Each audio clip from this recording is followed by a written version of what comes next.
ॐ अज्ञानतिमिरन्धस्य ज्ञानाञ्जनशलाकया चक्षुरुन्मिलितं येन तस्मै श्रीगुरवे नमः। श्रीचैतन्यमनोभीष्टं स्थापितं येन भूतले स्वयं रूपः कदा मह्यं ददाति स्वपदान्तिकं। वन्देऽहं श्रीगुरोः श्रीयुतापदकमलं श्रीगुरून् वैष्णवांश्च श्रीरूपं साग्रजातां सहगणरघुनाथान्वितं तं सजीवं साद्वैतं सावधूतं परिजनसहितं कृष्णचैतन्यदेवं श्रीराधाकृष्णपादान् सहगणललिता श्रीविशाखान्वितांश्च नमो विष्णुपादाय कृष्णपृष्ठाय भूतले श्रीमते भक्तिवेदांत स्वामिनिति नामिने। नमस्ते सारस्वती देवे गौरवाणी प्रचारिणे निर्विशेष शून्यवादी पाश्चात्यदेशतारिणे। नमो महावदन्याय कृष्ण प्रेम प्रदायते कृष्णाय कृष्ण चैतन्य नामने गौरतुषे नमः। हे कृष्ण करुणा सिंधो दीनबंधो जगत्पते गोपेश गोपिका कांत राधा कांत नमोस्तुते। तप्त कांचन गौरांगी राधे वृंदावनेश्वरी वृषभानुसुते देवी प्रणमामि हरिप्रिये। रामाय रामभद्राय रामचंद्राय वेदसे रघुनाथाय नाथाय सीताय पतये नमः। वाञ्छाकल्पतरुभ्यश्च कृपा सिन्धुभ्य एव च पतितानां पावनेभ्यो वैष्णवेभ्यो नमो नमः। जय श्री कृष्ण चैतन्य प्रभु नित्यानंद श्री अद्वैत गदाधर श्रीवासादि गौर भक्तवृंद। हरे कृष्णा कृष्णा कृष्णा हरे हरे हरे राम राम राम हरे हरे। हरे कृष्ण। तो आप सभी का बहुत स्वागत है। हम लोग श्री राम नवमी के अवसर पर भगवान श्री रामचंद्र के आविर्भाव के उपलक्ष्य में 3 दिन से भगवान राम की कथा कर रहे हैं।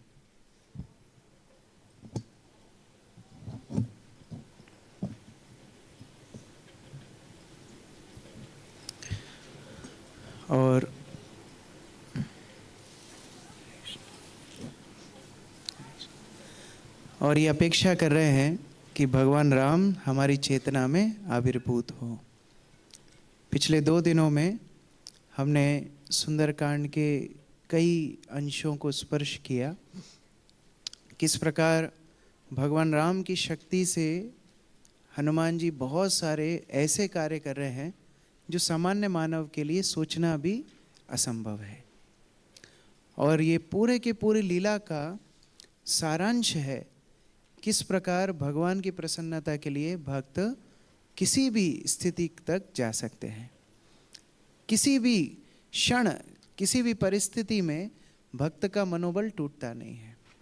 वो विचार करता है कैसे मेरे स्वामी को प्रसन्नता मिलेगी, और वही लक्ष्य करके हनुमान जी अपनी सेवाओं को सिद्ध करते हैं। कल हमने भगवान श्री रामचंद्र के अनन्य भक्त हनुमान जी के कई गुण देखे थे। किस प्रकार उनके अंदर असीम साहस, उनकी दृष्टि में स्पष्टता, किस प्रकार असीम बुद्धि के आगार और हर क्रिया में निपुण।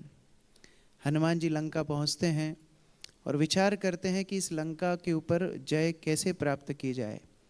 वास्तव में इतनी सुंदर लंका ये भगवान श्री रामचंद्र की होनी चाहिए। बहुत सारे विचार करते हैं, माता सीता को खोजने के लिए प्रयास करते हैं, छोटा रूप बना करके अंदर जाने की कोशिश करते हैं, लंकनी को मर्दन करते हैं, मान मर्दन करते हैं, लंकनी को शुद्ध करते हैं। और लंकनी के उदाहरण से हमने देखा था किस प्रकार लंकनी प्रचार में आने वाले जो अवरोध हैं उनको रिप्रेजेंट करती है। किस प्रकार साधु संग के अलग अलग असर हमारे जीवन में आते हैं। हनुमान जी का लंका में प्रवेश, रावण के महल के अंदर प्रवेश, पुष्पक विमान इत्यादि का दर्शन और अंततः रावण का दर्शन। तो हनुमान जी सब स्थानों में सीता की खोज कर रहे हैं। खोज करते करते करते हनुमान जी के मन में विचार आ जाता है कि अरे मैं ब्रह्मचारी हूँ, सब स्त्रियों को देख रहा हूँ, मेरी क्या गति होगी। लेकिन फिर वो सोचते हैं नहीं, मेरा अगर मेरी चेतना है भगवान राम को प्रसन्न करना तो मुझे कुछ भी नहीं होगा। हनुमान जी और विभीषण की भेंट और उसके बाद विभीषण के द्वारा हनुमान जी को सीता माता का पता मिलना, सीता माता के साथ भेंट और सुंदर वार्तालाप। सीता माता को राम कथा हनुमान जी सुनाते हैं और मुद्रिका प्रदान करते हैं। यहाँ तक की कथा हमने कल चर्चा की थी। और ये कथाओं के माध्यम से हम भगवान की उसी लीला में प्रवेश कर जाते हैं, श्रवण के माध्यम से, जिन लीलाओं में भगवान के नित्य परिकर भगवान की सेवा करते हैं। तो यद्यपि हमारा अधिकार हो ना हो, लेकिन श्रवण के माध्यम से हर जीव भगवान की संगति को प्राप्त कर सकता है। इसीलिए एक एक क्षण भगवान की कथा, भगवान के नाम में निमग्न करने का प्रयास करना चाहिए। यही जीवन की सफलता है। कई लोग बोलते हैं हमारे पास समय नहीं है, तो समय निकालने का सरल उपाय श्रील प्रभुपाद ने दिया है, सादा जीवन उच्च विचार। जितना ज़्यादा जीवन सरल होगा उतना ज़्यादा समय मिलेगा भगवान का स्मरण करने के लिए। एक ऋषि थे, लोमस ऋषि। ये लोमस ऋषि एक बार एक स्थान पे जा रहे थे, तो किसी ने उनको पूछा कि आपका घर कहाँ है, आपकी कुटिया कहाँ है। तो लोमस ऋषि बोलते नहीं, हमने कुटिया बनाई नहीं। तो बोलते क्यों नहीं बनाई आपने कुटिया। बोले छोटा सा जीवन है, अभी कितने दिन जिएंगे, तो कुटिया बनाने में इतना समय क्यों व्यर्थ करें। तो उनसे पूछा किसी ने कि आपकी उम्र कितनी है, कितनी आप आयु जीते हैं। बोलते हैं जितने मेरे शरीर पे रोम है, जितने बाल है, वो जब सारे झड़ जाएंगे तो मेरी मृत्यु होगी। अच्छा, आपके बाल कितने फ्रीक्वेंटली झड़ते हैं। हम तो नहाते हैं तो हमारे बहुत बाल झड़ते हैं, आपके कितने फ्रीक्वेंटली झड़ते हैं। तो बोले जब एक कल्प बीतता है तो मेरा एक रोम का बाल झड़ता है। एक कल्प मतलब ब्रह्मा जी का एक दिन। तो जब एक कल्प बीतेगा तब मेरे एक रोम का बाल गिरेगा, और ऐसे करके जब मेरे सारे शरीर के बाल गिरेंगे तब मेरी मृत्यु होगी। तो समय कितना कम है, ऐसा लोमस ऋषि बोल रहे थे। तो हमारे पास बहुत बहुत अल्प समय है, और उस अल्प समय को भगवान की लीलाओं में हमको लगाना चाहिए, श्रवण करने में लगाना चाहिए। तो हनुमान जी की भेंट हुई माँ सीता से, और ये भेंट बड़ी बड़ी रोमांचपूर्ण ढंग से हुई, क्योंकि हनुमान जी डराना नहीं चाहते थे माँ सीता को, अपने रूप से, अपनी वाणी से। तो राम कथा का गुणगान करते हैं, भगवान राम की सारी लीलाएं सुनाते हैं, और माँ सीता आकृष्ट हो जाती हैं। बहुत सुंदर चर्चाएं हुई, सब कुछ हुआ। लेकिन अब हनुमान जी को भूख लगी। माँ सीता उनको तात बुला ही चुकी थी, पुत्र बुला ही चुकी थी। तो हनुमान जी सीता जी को बोलते, देखिए आपने मुझे पुत्र रूप से स्वीकार किया है, और माँ का एक जिम्मेदारी होती है कि बच्चे भूखे ना रहे। तो मैं तो बहुत भूखा हूँ, इतने देर से मैंने कुछ खाया नहीं, और मेरा रिकॉर्ड खराब है। बचपन में जब भूख लगी थी तो मैंने सूर्य को खा लिया था, तो मेरा रिकॉर्ड बहुत अच्छा नहीं है। और बाद में मुझे भेजा भी गया सूर्य से शिक्षा लेने के लिए, तो सूर्य डर गया कि अरे ये दोबारा खाने तो नहीं आ रहा है। तो सूर्य ने बोला तुमको नहीं पढ़ाएंगे हम, तुम साथ में रहोगे, तुमको कब भूख लग जाए हमको ही खा जाओ। तो हनुमान जी बोले एक काम करना, आप चलते फिरते पढ़ा देना। बोले चलते फिरते कैसे पढ़ाएंगे आपको, ये आप हमारे पीछे चलोगे तो हमारी पीठ आपको दिखेगी, और आगे चलोगे तो आपकी पीठ हमको दिखेगी, ऐसे कैसे पढ़ाएंगे। तो हनुमान जी बोले मैं आपके रथ के आगे उल्टे पैर चलूँगा और आपसे शिक्षा लूँगा। तो सूर्य से शिक्षा ली हनुमान जी ने। तो हनुमान जी माँ सीता को बोलते हैं हमारा रिकॉर्ड बहुत अच्छा नहीं है भूख में, हम बड़ी बड़ी चीज़ खा जाते हैं, तो पता पड़े पूरी लंका ही खा गए, तो बताइए क्या करें। तो सीता जी ने पूछा अच्छा आप इतनी यात्रा करके आए हो, रास्ते में किसी ने आपसे भोजन का पूछा नहीं। हनुमान जी बोलते उल्टा हमको खाने के लिए बहुत लोग तैयार थे, पहले संपाति ने प्लान बना लिया था पूरा कि हम इनको सबको वानरों को खा जाएंगे। फिर संपाति से पीछा छूटा तो सुरसा मुंह फाड़ करके बैठ गई, वो खाने के लिए तैयार थी।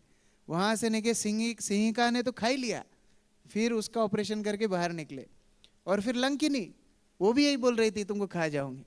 तो सब खाने वाले मिले, खिलाने वाला कोई मिला नहीं अभी तक। तो आप हमारी मदद कीजिए, हम क्या भोजन कर सकते हैं आप बताइए। तब सीता जी उनको आज्ञा देती है, आप भगवान राम के चरणों का स्मरण करो और ये जो सामने वाटिका में जितने फल हैं इनका आस्वादन करो। हनुमान जी का मुख्य प्रयोजन खाना पीना नहीं था, उनका शरीर भौतिक नहीं है, उनका शरीर आध्यात्मिक है, उनको भूख प्यास नहीं सताती। लेकिन हनुमान जी का मुख्य उद्देश्य था कैसे ना कैसे मैं रावण से मिलूं। अब रावण से मिलना है तो कुछ तो उपद्रव करना पड़ेगा, ऐसे नहीं मिल पाऊंगा, तो कैसे मिलूं।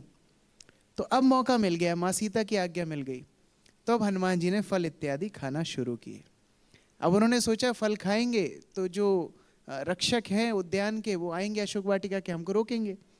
लेकिन सब मदिरा पी करके मस्त पड़े थे और आलसी थे एक से बढ़े एक। तो एक ने बताया भी कि देखो देखो वो बंदर फल खा रहा है। बोले अरे छोड़ो, इतने बंदर आते रहते हैं क्या है। बोले लेकिन ये फलों में कमी हो गई तो। बोले बोल देंगे कम फल लगे, कौन देखने आ रहा है, रावण की कमी थोड़ी है। और ये फलाहारी तो है नहीं राक्षस, इनको फल से कोई लेना देना है नहीं, तो इनको फर्क पड़ेगा नहीं। तो ये आलस में पड़े हुए थे। हनुमान जी ने सोचा अरे इनको कुछ हो ही नहीं रहा है, कोई फर्क ही नहीं पड़ रहा है। देखिए पहले साधु जीवन में आता है स्मॉल डोज देता है, पहले आता है एक माला करो, एक बार संडे मंदिर में आओ, छोटा छोटा डोज देता है। फिर साधु देखते हैं कि जीवन में कुछ हो ही नहीं रहा, फिर साधु पकड़ के हिलाता है, अरे रोज आओ, मंगला आरती उठो, तुमको अभी हैवी डोज चाहिए। हनुमान जी ने सोचा अब इनको हैवी डोज देना पड़ेगा। हनुमान जी ने पेड़ उखाड़ने शुरू किए और एक लोहे का बड़ा सा दंड उठाया और उससे जितनी वस्तुएं थी उनको तोड़ना शुरू किया। जितने फुव्वारे थे तोड़ दिए, कुंड तोड़ दिए, बैठने के स्थान तोड़ दिए, जितने स्तंभ थे तोड़ दिए, पेड़ उखाड़ उखाड़ के फेंकना शुरू किए। अब इन लोगों को लगा कि अब कुछ सीरियस हो रहा है। तो ये सारे के सारे जो रक्षक थे वास्तव में भक्षक थे, लेकिन ये सब दौड़ करके आए और हनुमान जी ने सबको मारना शुरू किया। तो 2-4 जान बचा करके भागे और हाफते हाफते हाफते रावण के पास गए। अब पूरा बोल भी नहीं पा रहे हैं, हाफते हाफते बोले कि अरे एक बंदर आया है, एक कपी आया है, बहुत बहुत उपद्रव मचा रहा है। रावण ने बोला बंदर क्या बिगाड़ेगा, कपी क्या बिगाड़ेगा। तो ना ये कपी नहीं है, मरकट है। तो रावण बोला अंतर क्या होता है कपी और मरकट में। बोले मरकट होता है जो मारकाट करता है, वो मारकाट कर रहा है, ऐसा बंदर अभी तक देखा नहीं था हमने, बहुत उपद्रव कर रहा है, लोगों को मार रहा है। रावण ने बोला सेना लेकर के जाओ।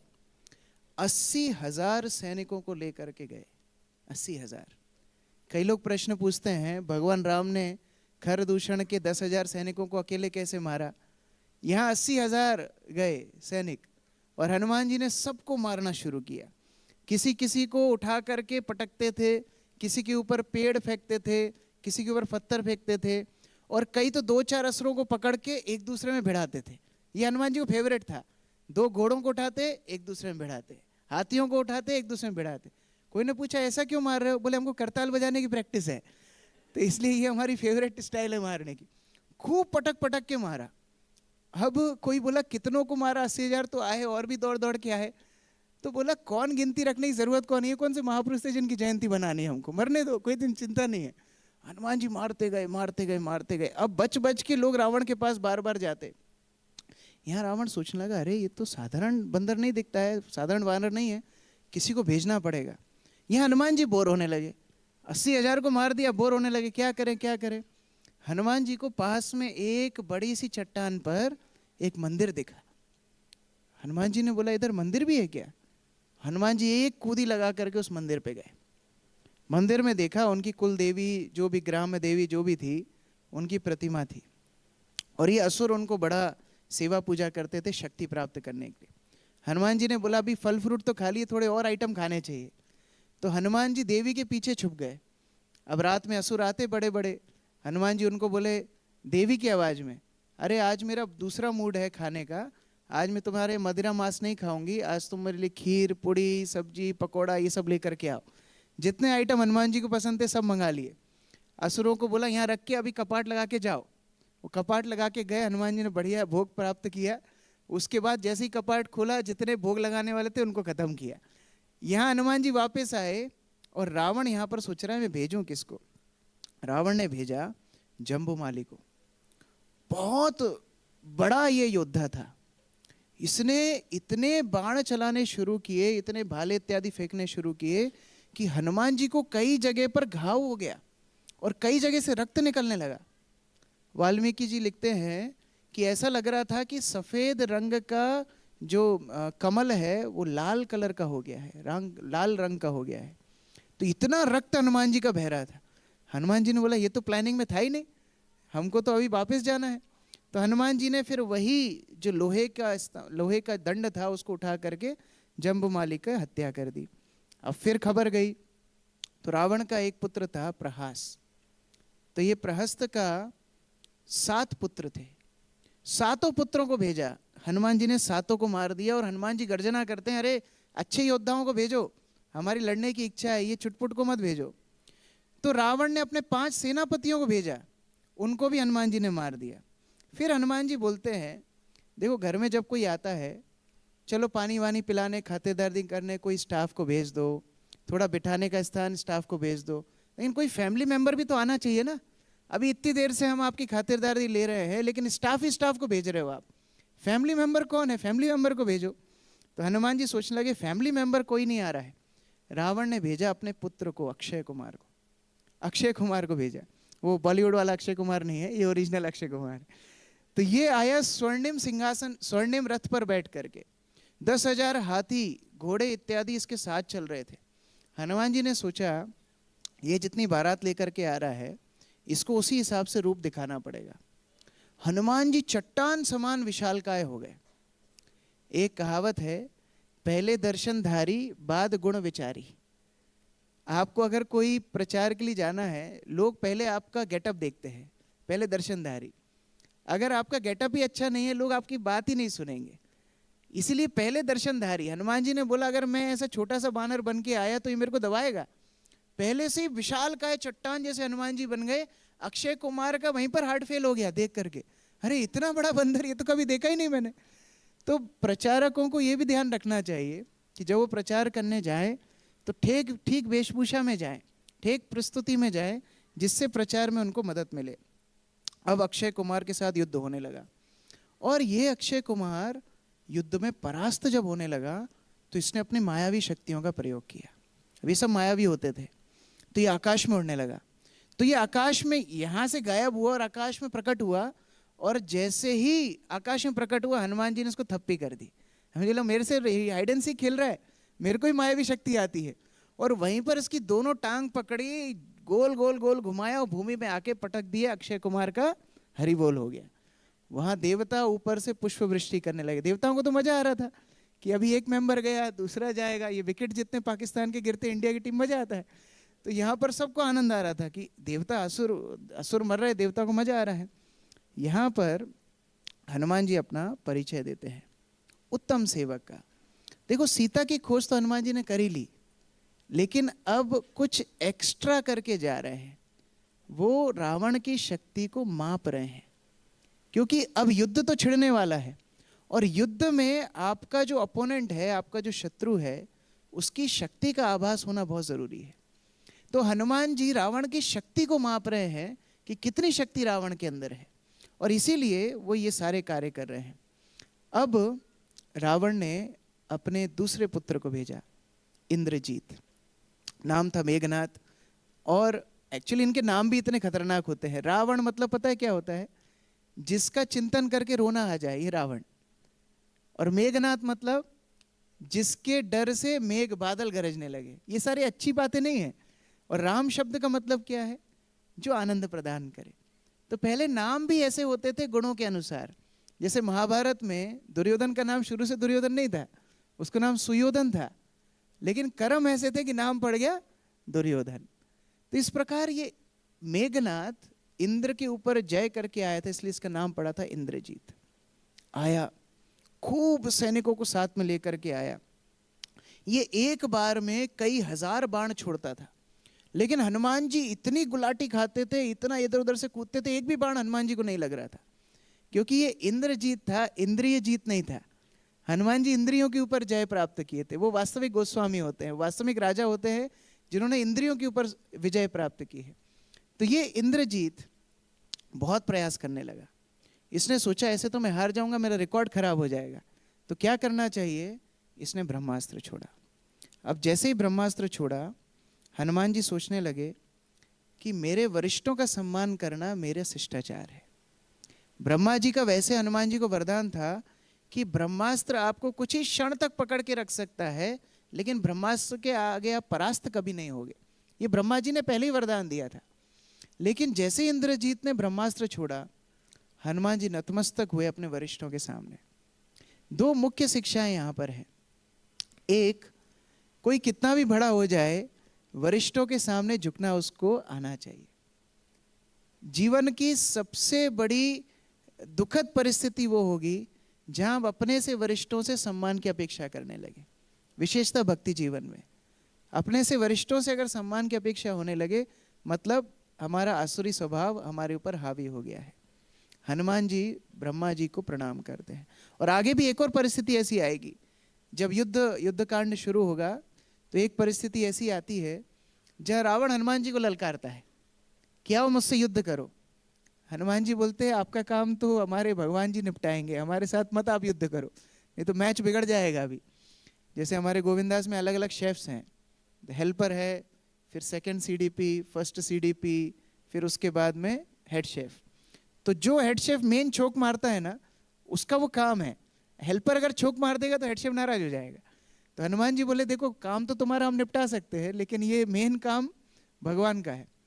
फिर रावण अपशब्द बोलने लगा, अरे हम जानते हैं आप जो हैं युद्ध नहीं करना चाहते हैं क्योंकि आप हार जाएंगे, आप भय में हो। तो हनुमान जी ने बोला देखो ललकार रहे हो तो फिर आ जाओ, लेकिन हम पूरा युद्ध आपके साथ नहीं करेंगे, एक एक मुष्टिका का युद्ध करेंगे, एक बार हम मारेंगे, एक बार तुम मारना। रावण ने बोला ठीक है। हनुमान जी बोलते एक काम करो, पहले तुम मार लो। बोला ऐसा क्यों? बोले अगर हमने पहले मारा और तुम निपट गए तो बाद में तुमको मौका ही नहीं मिलेगा, तो इसलिए पहले तुम मार लो। रावण ने अपनी पूरी शक्ति लगा के हनुमान जी को मारा। हनुमान जी को कुछ नहीं हुआ। रावण को पहले ही वहां धक्का लगा जोर से। बोले अरे इतने बड़े देवताओं को पकड़ के लेके आया। जो सिंहासन पे रावण बैठता था, दिक्पालों के ऊपर पैर रख के चढ़ता था। जो अलग अलग दिक्पाल है उनके ऊपर पैर रख के वो अपने सिंहासन पे चढ़ता था। तो इतने बड़े बड़े देवताओं को उठा के लेके आया और ये हिला भी नहीं। उसको क्या पता था जिन महादेव की शक्ति से वो इतना बलवान बना है, उन्हीं के रूप सामने खड़े हैं। तो जो भी हो, अब हनुमान जी की बारी। हनुमान जी मारने वाले थे, इतने ब्रह्मा जी हनुमान जी की चेतना में आए और ब्रह्मा जी ने बोला देखो भैया आराम से, आपने मारा तो मेरी भविष्यवाणी गलत हो जाएगी। मैंने भविष्यवाणी की थी रावण को कौन मारेंगे, भगवान राम मारेंगे, और अगर आपने मार दिया तो काम तमाम, मेरी भविष्यवाणी गलत हो जाएगी। और देखो मेरे वचन की रक्षा तो हिरण्यकशिपु के टाइम पे भगवान ने खुद ने की, नृसिंहदेव ने की, तो मेरा जो स्टेटस है भगवान भी बचाते हैं तो आप भी बचाओ। तो हनुमान जी ने बोला अच्छा ऐसी बात है कि ठीक है। तो जिस गति से लंकनी को मारा था उसी गति से बिल्कुल माइल्ड 0 वाट का बल्ब धीरे से मारा और रावण गुलाटी खा के नीचे गिरा मूर्छित। थोड़ी देर बाद उसको चेतना आई, होश में आया, बोला अरे बहुत शक्ति है आपके अंदर। तो हनुमान जी बोले थे ट्रेलर था, अगर सच में मार देते तो आपका यहीं पर राम नाम सत्य है। तो हनुमान जी अपने वरिष्ठों का बड़ा आदर करते थे। हमने देखा जामवन की भी बड़ी आदर किए, सुग्रीव का भी बड़ा आदर करते थे, अंगद भी उनके उनके टीम के लीडर थे, उनका ही बड़ा सम्मान करते थे। तो एक तो शिक्षा ये है।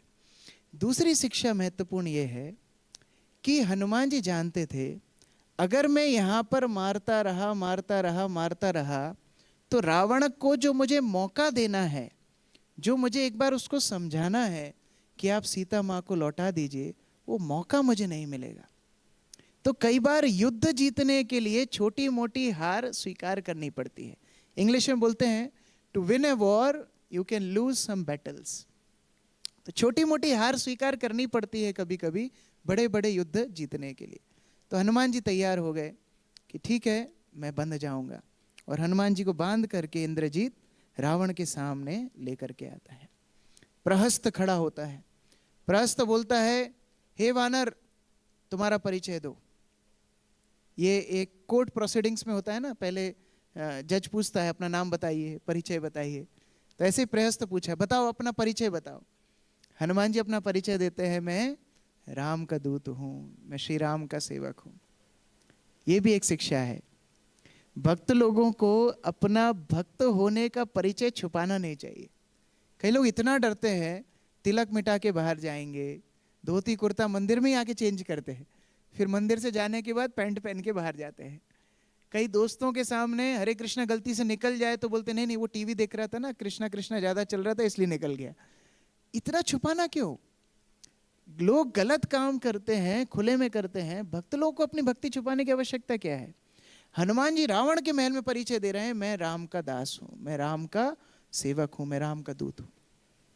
क्योंकि जब तक हम अपनी पहचान छुपा करके रखेंगे तब तक माया हमारी भक्ति को आगे नहीं बढ़ने देगी। और कई बार ऐसा होता है, अभी राधे श्याम प्रभु आए थे, वो भी उदाहरण दे रहे थे, वो भी बता रहे थे कि भक्त लोग कई बार अपनी आइडेंटिटी को इतना छुपा के रखते हैं, लोग फिर उनको प्रलोभन देते हैं, उनको मानना पड़ता है। लेकिन अगर पूरे समाज को पता पड़ जाए हाँ ये भक्त है, ये 4 नियम का पालन करता है, ये किसी भी ऐसे कार्यक्रम में नहीं जाता जहाँ इसकी भक्ति का हनन हो, तो लोग भी आपकी भक्ति का सम्मान करेंगे।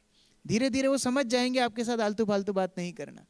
तो इसलिए अपनी पहचान को ज़्यादा छुपाना नहीं चाहिए।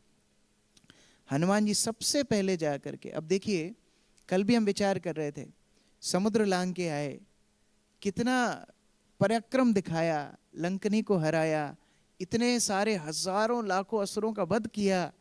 इतना जिनके पास शक्ति हो, इतने बलवान हो, वो आ करके रावण के सामने हाथ जोड़ते हैं।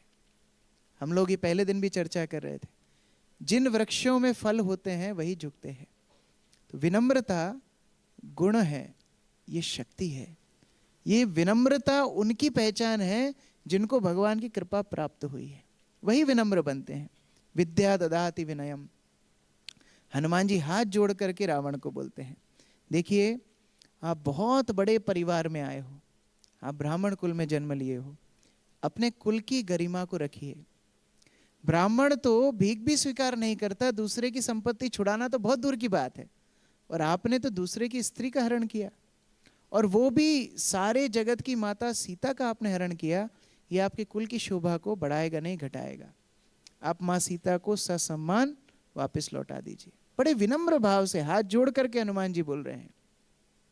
हमारे परंपरा में एक आचार्य हुए श्री प्रबोधानंद सरस्वती, महाप्रभु के बड़े अनुयायी थे। वो इसी तरह बोलते थे, आप प्रचार करने जाओ तो अपने दांत में तिनका दबा करके हाथ जोड़ करके सामने वाले को बोलना चाहिए, आप कितने श्रेष्ठ व्यक्ति हो, आप कितने महान हो, लेकिन आप फालतू काम क्यों कर रहे हो?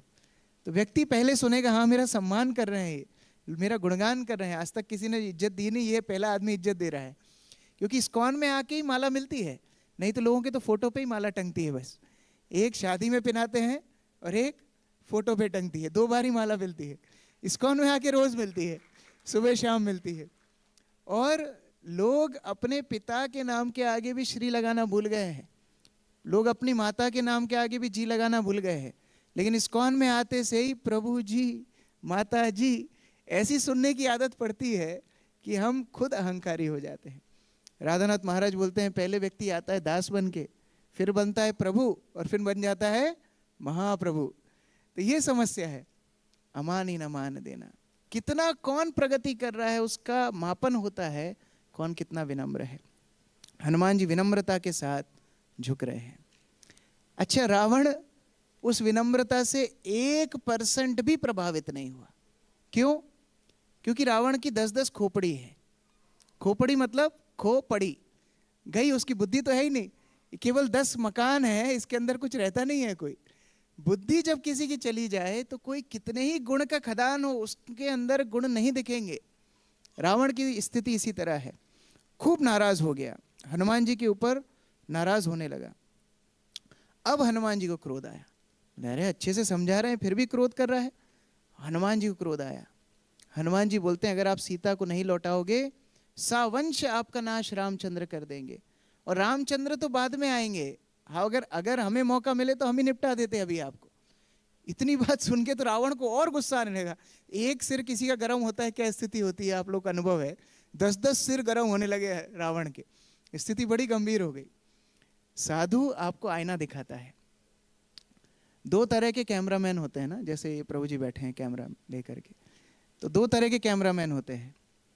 एक फोटो खींचने वाला होता है, वो बोलता है सब लोग खड़े हो जाइए लाइन में, फिर सब अपने अपने पेट अंदर कर लेते हैं, है ना, सब अपने अपने बाल वाल ठीक कर लेते हैं, क्योंकि वो फोटो वाला केवल आपकी बाह्य सुंदरता को कैप्चर करना चाहता है, उसको आपके अंदर क्या चल रहा है उससे लेना देना नहीं है। ये होते हैं भौतिक लोग, वो केवल आपके दिखावे पर आपका मापन करेंगे आप कितने श्रेष्ठ हो।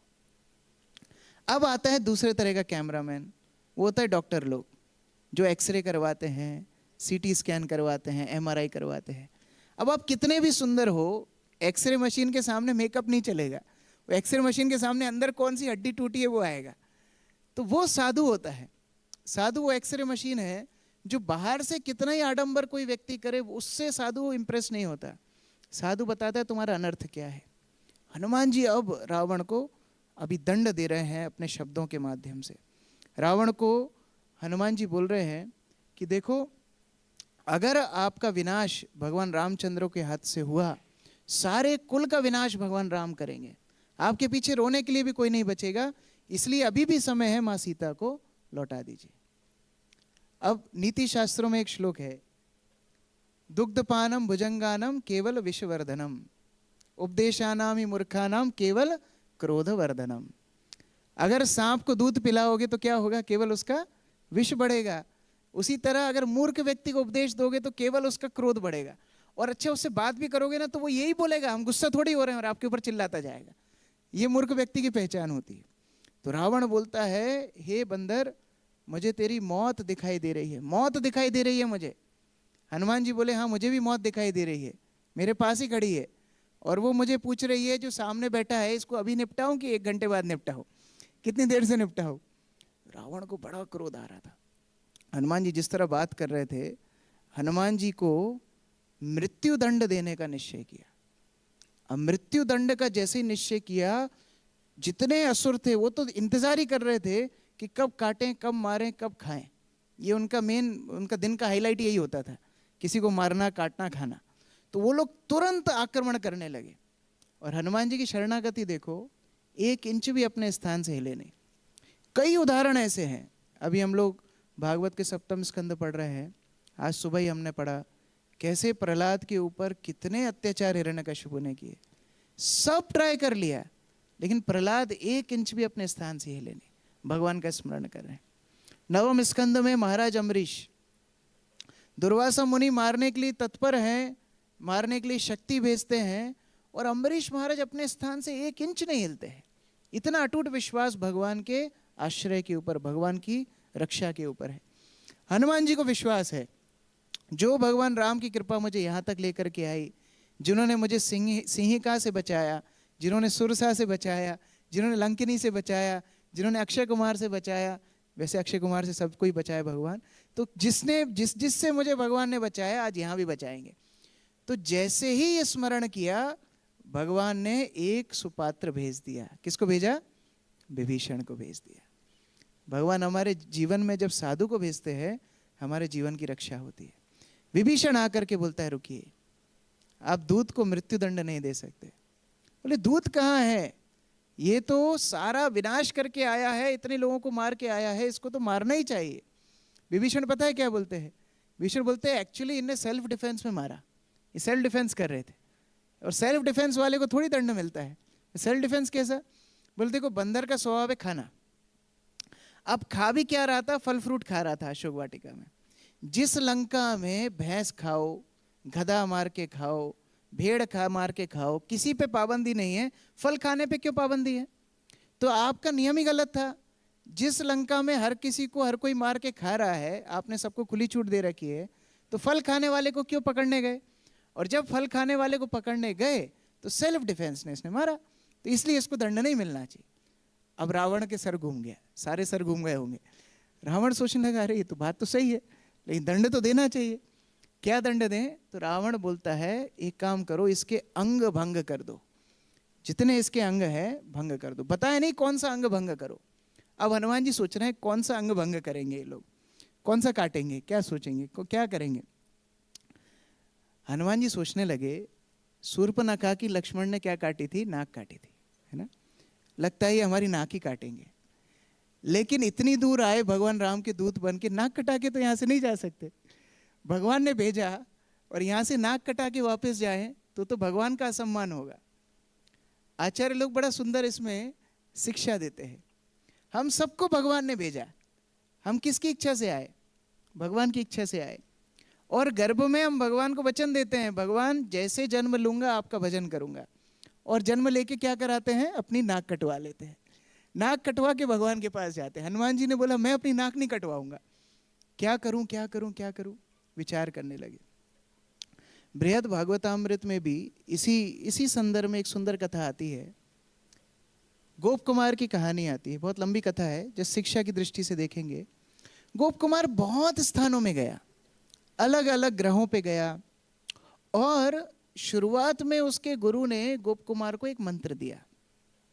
उस गोपाल गायत्री मंत्र का जप करके वो अलग अलग ग्रहों पर गया।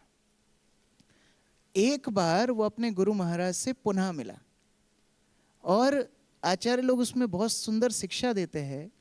वो बोलते हैं कि इसी तरह स्थिति हर जीव की आती है। गुरु उपदेश देते हैं, शिक्षा देते हैं, दीक्षा देते हैं, उसके बाद गुरु अप्रकट हो जाते हैं। अब शिष्य अलग अलग योनियों में जाता है अपने कर्म अनुसार। एक बार फिर गुरु को मिलता है, कभी ना कभी तो मिलेगा। उस समय शिष्य का सिर झुका रहेगा शर्म से या गुरु की प्रसन्नता के लिए खड़ा रहेगा, ये शिष्य के कर्म बताएंगे। मिलना सबको है अपने गुरु से, लेकिन उस समय पर किस स्थिति में मिलेंगे वो हमारे कर्म बताएंगे। नाक कटा के जाएंगे तो गुरु बोलेंगे अरे तुझे दीक्षा दी, तुझे नाम दिया, तुझे मैंने परंपरा से जोड़ा और तूने नाक कटा ली। हनुमान जी सोच रहे थे नाक कटा के तो नहीं जाऊंगा। क्या करने लगे? हनुमान जी सोचने लगे अगर किसी अंग का भंग होना ही चाहिए तो पूंछ का होना चाहिए। पूंछ का क्यों होना चाहिए? क्योंकि पूंछ जो होती है वो पूंछ होती है। पूंछ मतलब हमारी पूंछ, वो बोलते हैं ना हमको कोई पूछता ही नहीं है। पूंछ मतलब नाम ख्याति, नेम एंड फेम। अगर जाए जीवन से तो क्या जाए? नाम और ख्याति जाए, ये चला जाए और बाकी अंग ना जाए। बाकी अंग क्या है? शरणागति के 6 अंग हैं। दैन्य, आत्मनिवेदन, गोतृप्ति वरण, अवश्य रक्षिबे कृष्णा विश्वास पालन, भक्ति अनुकूल मात्र करीबे स्वीकार, भक्ति प्रतिकूल भाव वर्जन अंगीकार। ये 6 शरणागति के अंग हैं। विनम्रता, भगवान के प्रति पूर्ण समर्पण, भगवान मेरे पालक हैं ये सिद्धांत स्वीकार करना, भगवान ही मेरे रक्षक हैं ये विश्वास होना, भक्ति के अनुकूल जितनी क्रिया है उनको स्वीकार करना और भक्ति के प्रतिकूल भावनाओं का भी त्याग करना। ये 6 अंगों को भक्त को बचा के रखना चाहिए, ये कहीं ना चले जाएं। लेकिन एक जा सकता है, वो क्या है? पूंछ, हमारी पूंछ। और पूंछ को अगर कोई क्षति पहुंचे तो हनुमान को ज़्यादा चिंता नहीं थी, तो जानबूझ के क्या करने लगे? हनुमान जी ने अपनी पूंछ को हाथ में लिया और पूंछ को चुंबन देने लगे। पूंछ को सर से लगाने लगे, दिल से लगाने लगे। रावण ने देखा ये पूंछ को बड़ा प्यार करता है, तो रावण बोलता है इसकी पूंछ में ही आग लगाओ, इसको पूंछ बड़ी पसंद है। अच्छा, रावण को ये भी समस्या थी कि जिस लंका में हमारी पूंछ होनी चाहिए वहां हनुमान की पूंछ ज्यादा हो रही है। ये भी लोगों को ईर्ष्या होती है। अरे पहले मैं मंदिर में आता था, केवल मैं था, अभी ये 4 एक्स्ट्रा कैसे आ गए? अभी हमारी पूंछ कम हो गई। पहले मैं ही तुलसी आरती करता था, अभी 1 महीने में 1 बार नंबर आता है। पहले मैं ही मृदंग ठोकता था, अभी 20 लोग और सीख गए। हमारी पूंछ जब कम होने लगती है तो दूसरों की पूंछ से ईर्ष्या होने लगती है। रावण को हनुमान जी की पूंछ से ईर्ष्या होने लगी और हनुमान जी की पूंछ में आग लगाने के लिए रावण ने आदेश दे दिया। अब रावण बोलता है कि एक काम करो, जितने भी यहाँ पर असुरगण हैं तेल लेकर के आओ, कपड़ा बांधो, इसकी पूंछ में आग लगाओ। अब पूंछ बढ़ने लगी, जितना जितना कपड़ा बांध करके तेल। अच्छा, रावण ने तो तेल बोला था, घी लेकर के आए, इनको लगा था आग लगाओ तो अच्छे से ही लगाओ। अगर गलती से कोई बोल देना कि इसको पीटो तो भक्त लोग कसर नहीं छोड़ते हैं। हमने बात सुनी है, हम तो थे नहीं उस समय।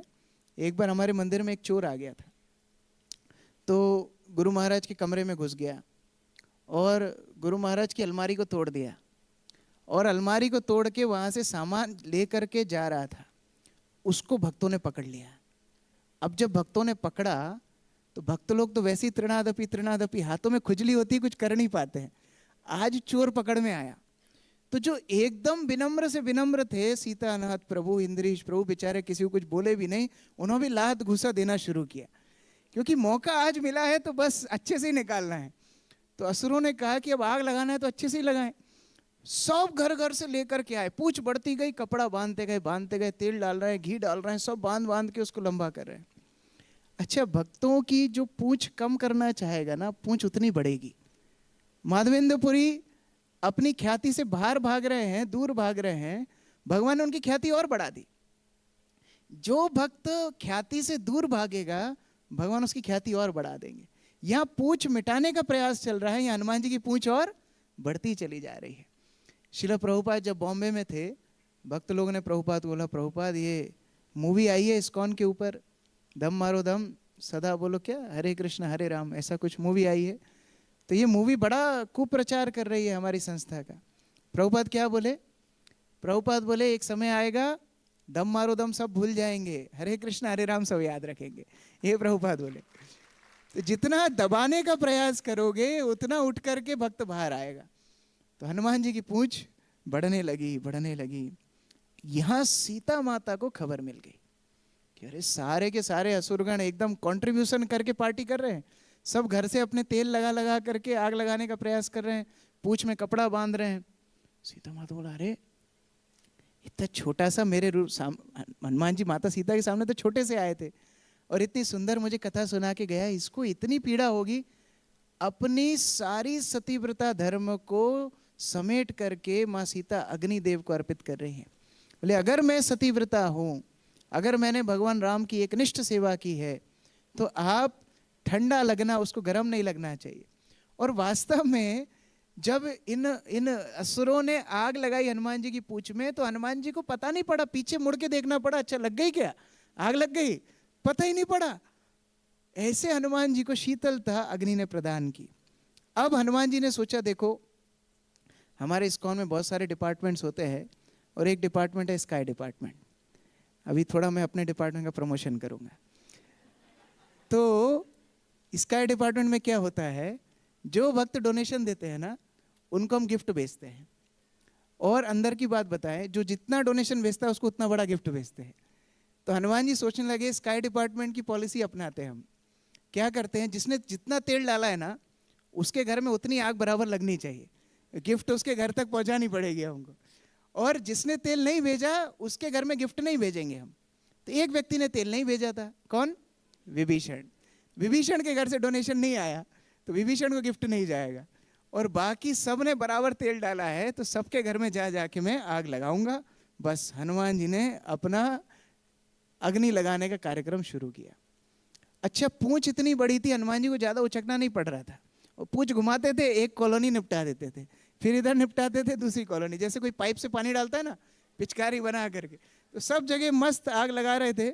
और आग लगाते लगाते लगाते किसी ने विचार किया कि अरे ऐसे हनुमान जी जो संत है, आग लगाना तो दुष्टों का काम है, दुष्ट लोग आग लगाते हैं, ये पाप का काम हनुमान जी क्यों कर रहे हैं? तो हनुमान जी ने उत्तर दिया, देखो जीते हुए व्यक्ति को आग लगाना ये पाप है ना, लेकिन जो मुर्दा है उसको आग ना लगाना पाप है, उसको सूर्यास्त के पहले ही आग लगा देना चाहिए। तो अभी ये सब मरे हुए लोग हैं, लंका में सब मरे हुए हैं, क्यों? प्राण आछे जार से हेतु प्रचार। जिसके मुख में भगवान की कथा नहीं है, जिसके मुख में भगवान का नाम नहीं है, वो मरा हुआ है। तो जो भगवान का नाम लेते हैं केवल उसी को जीवित मानना चाहिए। हरे कृष्णा कृष्णा कृष्णा हरे हरे, हरे राम राम राम हरे हरे। तो इसीलिए ये सब तो पहले से ही मरे हुए हैं, तो इनका दाह संस्कार करते करते जाता हूँ। सबके घरों में आग लगा दी। अब जब पूरी लंका धकने लगी, लोग दौड़ करके रावण के पास गए, रावण को बोलने लगे अरे बचाओ, कुछ करो। रावण बोलते ठीक है, सारे तो दिक्पाल हमारे ही दास हैं, अभी भी उसका वर्चस्व अभी भी था। तो उसने बोला वायु को कि तेज वायु करो जिससे हवा बुझ जाए, आग बुझ जाए, और बादलों को बोलो तुम पानी भी बरसाओ जिससे आग बुझ जाए। अब थोड़ी देर बाद देखा आग तो और तेज लग रही है। तो रावण ने पूछा क्यों, क्या हो रहा है? बादल बोले हम बारिश करते हैं लेकिन हवा पानी उड़ा करके ले जा रही है, तो आग को हम रोक नहीं पा रहे हैं। रावण ने बोला तुम सब भागो। प्रलय के बादलों को बुलाया। प्रलय के बादल मूसलाधार बारिश कर रहे थे लेकिन वो घी का काम कर रहे थे। पानी गिर रहा था लेकिन आग और तेज तेज धधक रही थी। रावण को बादल बोले क्यों बरसते रहे क्या? रावण बोले तुम भी फूटो यहां से। कोई मदद नहीं कर पा रहा है रावण की, क्योंकि ये जो अग्नि है ये साधारण अग्नि नहीं थी, ये वैष्णव अपराध की अग्नि थी। जब वैष्णव अपराध की अग्नि किसी के जीवन में लगती है कोई नहीं बचा पाता। लोग सोचते हैं हम ज़्यादा जप कर लेंगे, हम वृंदावन की परिक्रमा करे आएंगे, हम शास्त्र पढ़ लेंगे, हम 2 बजे उठना शुरू कर देंगे। जितने भी प्रयास करेंगे वो वैष्णव अपराध की अग्नि कभी नहीं बुझ पाएगी, ये लंका को जला कर ही मानेगी। और हुआ ऐसा ही, सारी लंका धधकने लगी। स्वर्ण चांदी इत्यादि पिघल के नदी समान बहने लगा और समुद्र में जाने लगा। रावण की लंका राख बनने लगी। अब हनुमान जी को चिंता हुई। हनुमान जी क्या सोचने लगे, पहले तो हनुमान जी ने दूर से देखा, अरे बढ़िया लाइट, क्या बोलते हैं उसको, आतिशबाजी चल रही है, फायरवर्क्स, बढ़िया आग धधक रही है, बढ़िया सीन लग रहा है। फिर हनुमान जी को याद आया, अरे इसी के बीच में तो सीता थी, और सीता जल गई तो क्या मुंह दिखाऊंगा उधर। पहले तो चिंतन था कि सीता आत्महत्या कर रही थी, अगर वो खबर लेकर के जाऊंगा तो किस मुंह से जाऊंगा, और अब पता पड़ेगा मेरी वजह से सीता जल गई तो काम ही खत्म मेरा, किस मुख से भगवान के सामने जाऊंगा। बहुत चिंतित हो गए हनुमान जी। कभी भी भक्त को, यहाँ पर एक और शिक्षा की बात है, कभी भी भक्त को ये नहीं सोचना चाहिए कि मैं जिस तरह भी व्यवहार करूं वो सही है। हमेशा ये सोचना चाहिए कहीं किसी की हानि ना हो जाए। कई बार कोई भक्त को बहुत तेज डांट दिया जाता है या किसी भक्त को बहुत कटु वचन सुना दिए जाते हैं ये सोच करके कि वो सुधर जाएगा, लेकिन वो अगली बार मंदिर आता ही नहीं है। हम सीता को ही जला देते हैं। Operation successful, patient died. Operation successful है साहब, हमने बाल्ब निकाल दिया, पूरा आर्टरी खोल दी, लेकिन पेशेंट मर गया। और कई बार ऐसा हमारे समाज में हो जाता है। कोई बेचारा भक्त बहुत कोमल श्रद्धा लेकर के आता है, उस पर क्रोध की अग्नि की वर्षा कर देते हैं। हनुमान जी को बड़ी चिंता हुई। हनुमान जी पुनः अशोक वाटिका में गए, देखा माँ सीता वहाँ पर सुरक्षित हैं। तब हनुमान जी की जान में जान आई। माँ सीता को प्रणाम किए और माँ सीता को बोलने लगे कि मैंने आपकी आज्ञा के आगे थोड़ा काम कर दिया, इसलिए मुझे क्षमा कर दीजिए। सीता माता बोलती हैं, अरे मुझे वो चिंता नहीं है, मुझे ये चिंता है कि कहीं तुम्हारी पूंछ में आग तो नहीं लगी, कहीं तुम्हें कष्ट तो नहीं हुआ। हनुमान जी बोले 2 चीज़ें हैं माता, एक हमारी पूंछ भगवान राम की पूंछ से है, अभी यहाँ पूंछ दूसरी पूंछ है, हमारी पूंछ किससे है? भगवान राम की पूंछ से है। और भगवान राम की ख्याति कभी क्षय नहीं होती, तो क्योंकि भगवान राम की पूंछ कभी नहीं खत्म हो सकती, इसलिए मेरी पूंछ भी कभी खत्म नहीं हो सकती। ये हनुमान जी का उत्तर था। जिनका ऐश्वर्य अपने गुरु से है, जिनका ऐश्वर्य कृष्ण से है, उनका ऐश्वर्य कभी समाप्त नहीं हो सकता। और ये उदाहरण हम लोग कई बार चर्चा भी करते हैं। जागतिक क्षेत्र में कोई व्यक्ति बहुत बड़ा बनता है तो लोग क्या करते हैं, उसकी मूर्ति बना देते हैं। और वो मूर्ति कहाँ बनाते हैं? चौराहे पे बनाते हैं। तो जब चौराहे पे वो मूर्ति होती है, अभी आपने बहुत मूर्ति देखी होंगी, अब ये बात सुनने के बाद देखना, आपको एक्स्ट्रा आनंद आएगा। तो अब जब चौराहे पे मूर्ति होती हैं, कई गाड़ियाँ निकलती हैं, धूल मिट्टी सब किसके ऊपर जाती है? वो मूर्ति के ऊपर ही चिपकती है। और सुबह सुबह पक्षी उस मूर्ति के सिर पर बैठते हैं और पक्षी सुबह सुबह हरे कृष्णा, तो पूरा कार्यक्रम पूरा करते हैं। वो मूर्ति के ऊपर मुकुट बनाते हैं और वो मुकुट बढ़ता चला जाता है। और फिर उस व्यक्ति की साल में वर्षगांठ आती है, जिसको लोग जयंती बोलते हैं। वैसे जयंती शब्द केवल भगवान के लिए होता है, उसको जयंती बोलते हैं। और जयंती के दिन म्युनिसिपैलिटी का स्वीपर को भेजा जाता है सफाई करने, तो जिस झाड़ू से वो नाली साफ करता है उसी से मूर्ति साफ करता है। और फिर उसके बाद बड़े बड़े धोखेबाज नेता आते हैं अपना फोटो खिंचाने के लिए। वो नेता से उनका कोई लेना देना नहीं है जिसकी मूर्ति है, लेकिन फोटो आना चाहिए। जूता पहन कर ही उसकी मूर्ति के ऊपर चढ़ जाते हैं, माला टाला डालते हैं, वो लोग फोटो खींचते हैं, वो अखबार में आता है और बाद में माता उस अखबार से कांच साफ करती है। ये स्थिति होती है जागतिक नेताओं की। अब आप देखिए भक्त का कैसे ऐश्वर्य बढ़ता चला जाता है, क्योंकि उनका ऐश्वर्य भगवान से है। श्रील भक्ति विनोद ठाकुर भक्ति विनोद ठाकुर ने जब ये सब भजन लिखे, भक्ति विनोद ठाकुर को कोई नहीं जानता था, लेकिन आज पूरे विश्व में भक्ति विनोद ठाकुर के लिखे भजन हर भाषा में लोग गा रहे हैं। चाइना के लोग भी गा रहे हैं, ऑस्ट्रेलियन भी गा रहे हैं, रशियन भी गा रहे हैं, अमेरिकन भी गा रहे हैं। भक्ति विनोद ठाकुर को भगवान ने पूरे विश्व में फेमस बना दिया।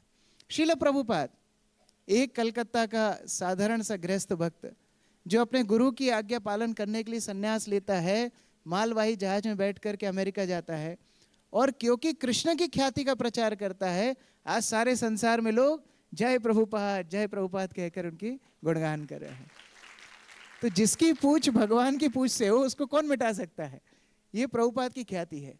आपको पता है प्रभुपाद भारत में तत्कालीन प्रधानमंत्रियों के बहुत पीछे पड़े, प्रयास किया मिलने का, अपॉइंटमेंट नहीं देते थे प्रभुपाद को, और आज बड़े बड़े प्रधानमंत्री, उनको वोट मिलता है प्रभुपाद का नाम लेने से, वो प्रभुपाद का नाम लेते हैं। केवल इंडिया में नहीं, अमेरिका में भी, यूके में भी बड़ी बड़ी सरकारों के जो नेता हैं, प्रधानमंत्री है, इस्कॉन मंदिर के इलेक्शन के टाइम पे इस्कॉन मंदिर जरूर आते हैं, प्रभुपाद को माला जरूर पहनाते हैं, क्योंकि उनको मालूम है हमारी ख्याति प्रभुपाद से होने वाली है।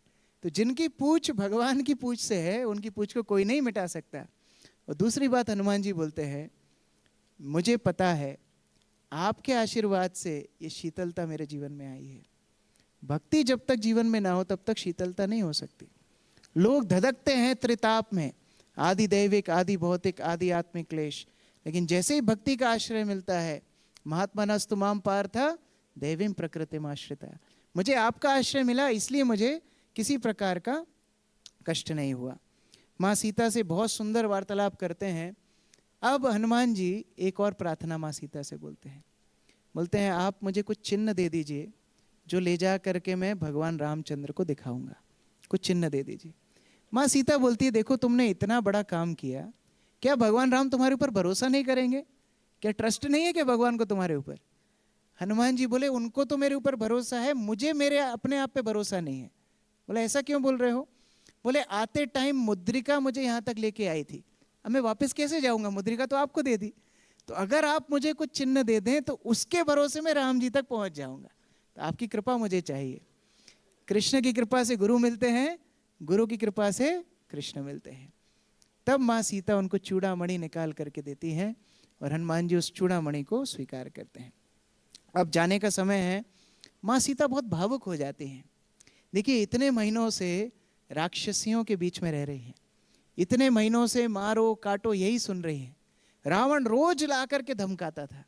ये सारे वातावरण में माँ सीता की क्या मानसिक स्थिति होगी, कितना उनको दुख होता होगा, कितना विरह होता होगा। अभी एक दिन उनको ऐसा मिला था जहाँ राम कथा सुनने को मिली, जहाँ हनुमान जी जैसे पुत्र वात्सल्य उनको महसूस हुआ। अब वो जा रहा है तो माँ सीता की आंखों में आंसू आ गए और माँ सीता हनुमान जी को रोकती है। हनुमान जी को बोलती है, देखो पुत्र, मैं एक और भेंट दे रही हूँ जो तुम राम जी को जाके दे देना। एक तो चूड़ामणि है, एक और भेंट देती हूँ। माँ सीता भूमि पर पंचांग प्रणाम करती है और माँ सीता बोलती है, राम राघव राम राघव राम राघव रक्षमाम। हे भगवान, मेरे भारी संकट में मैं हूँ, इस संकट का आप हरण करो। आप दीन वत्सल हो, आप मेरे संकट का हरण करो। हनुमान जी एकदम कातर हो जाते हैं इस स्थिति को देख करके। सीता माँ बोलती हैं, बस जैसे झुक के मैंने प्रणाम किया और जो शब्द बोले वो जाके भगवान राम को बोल देना।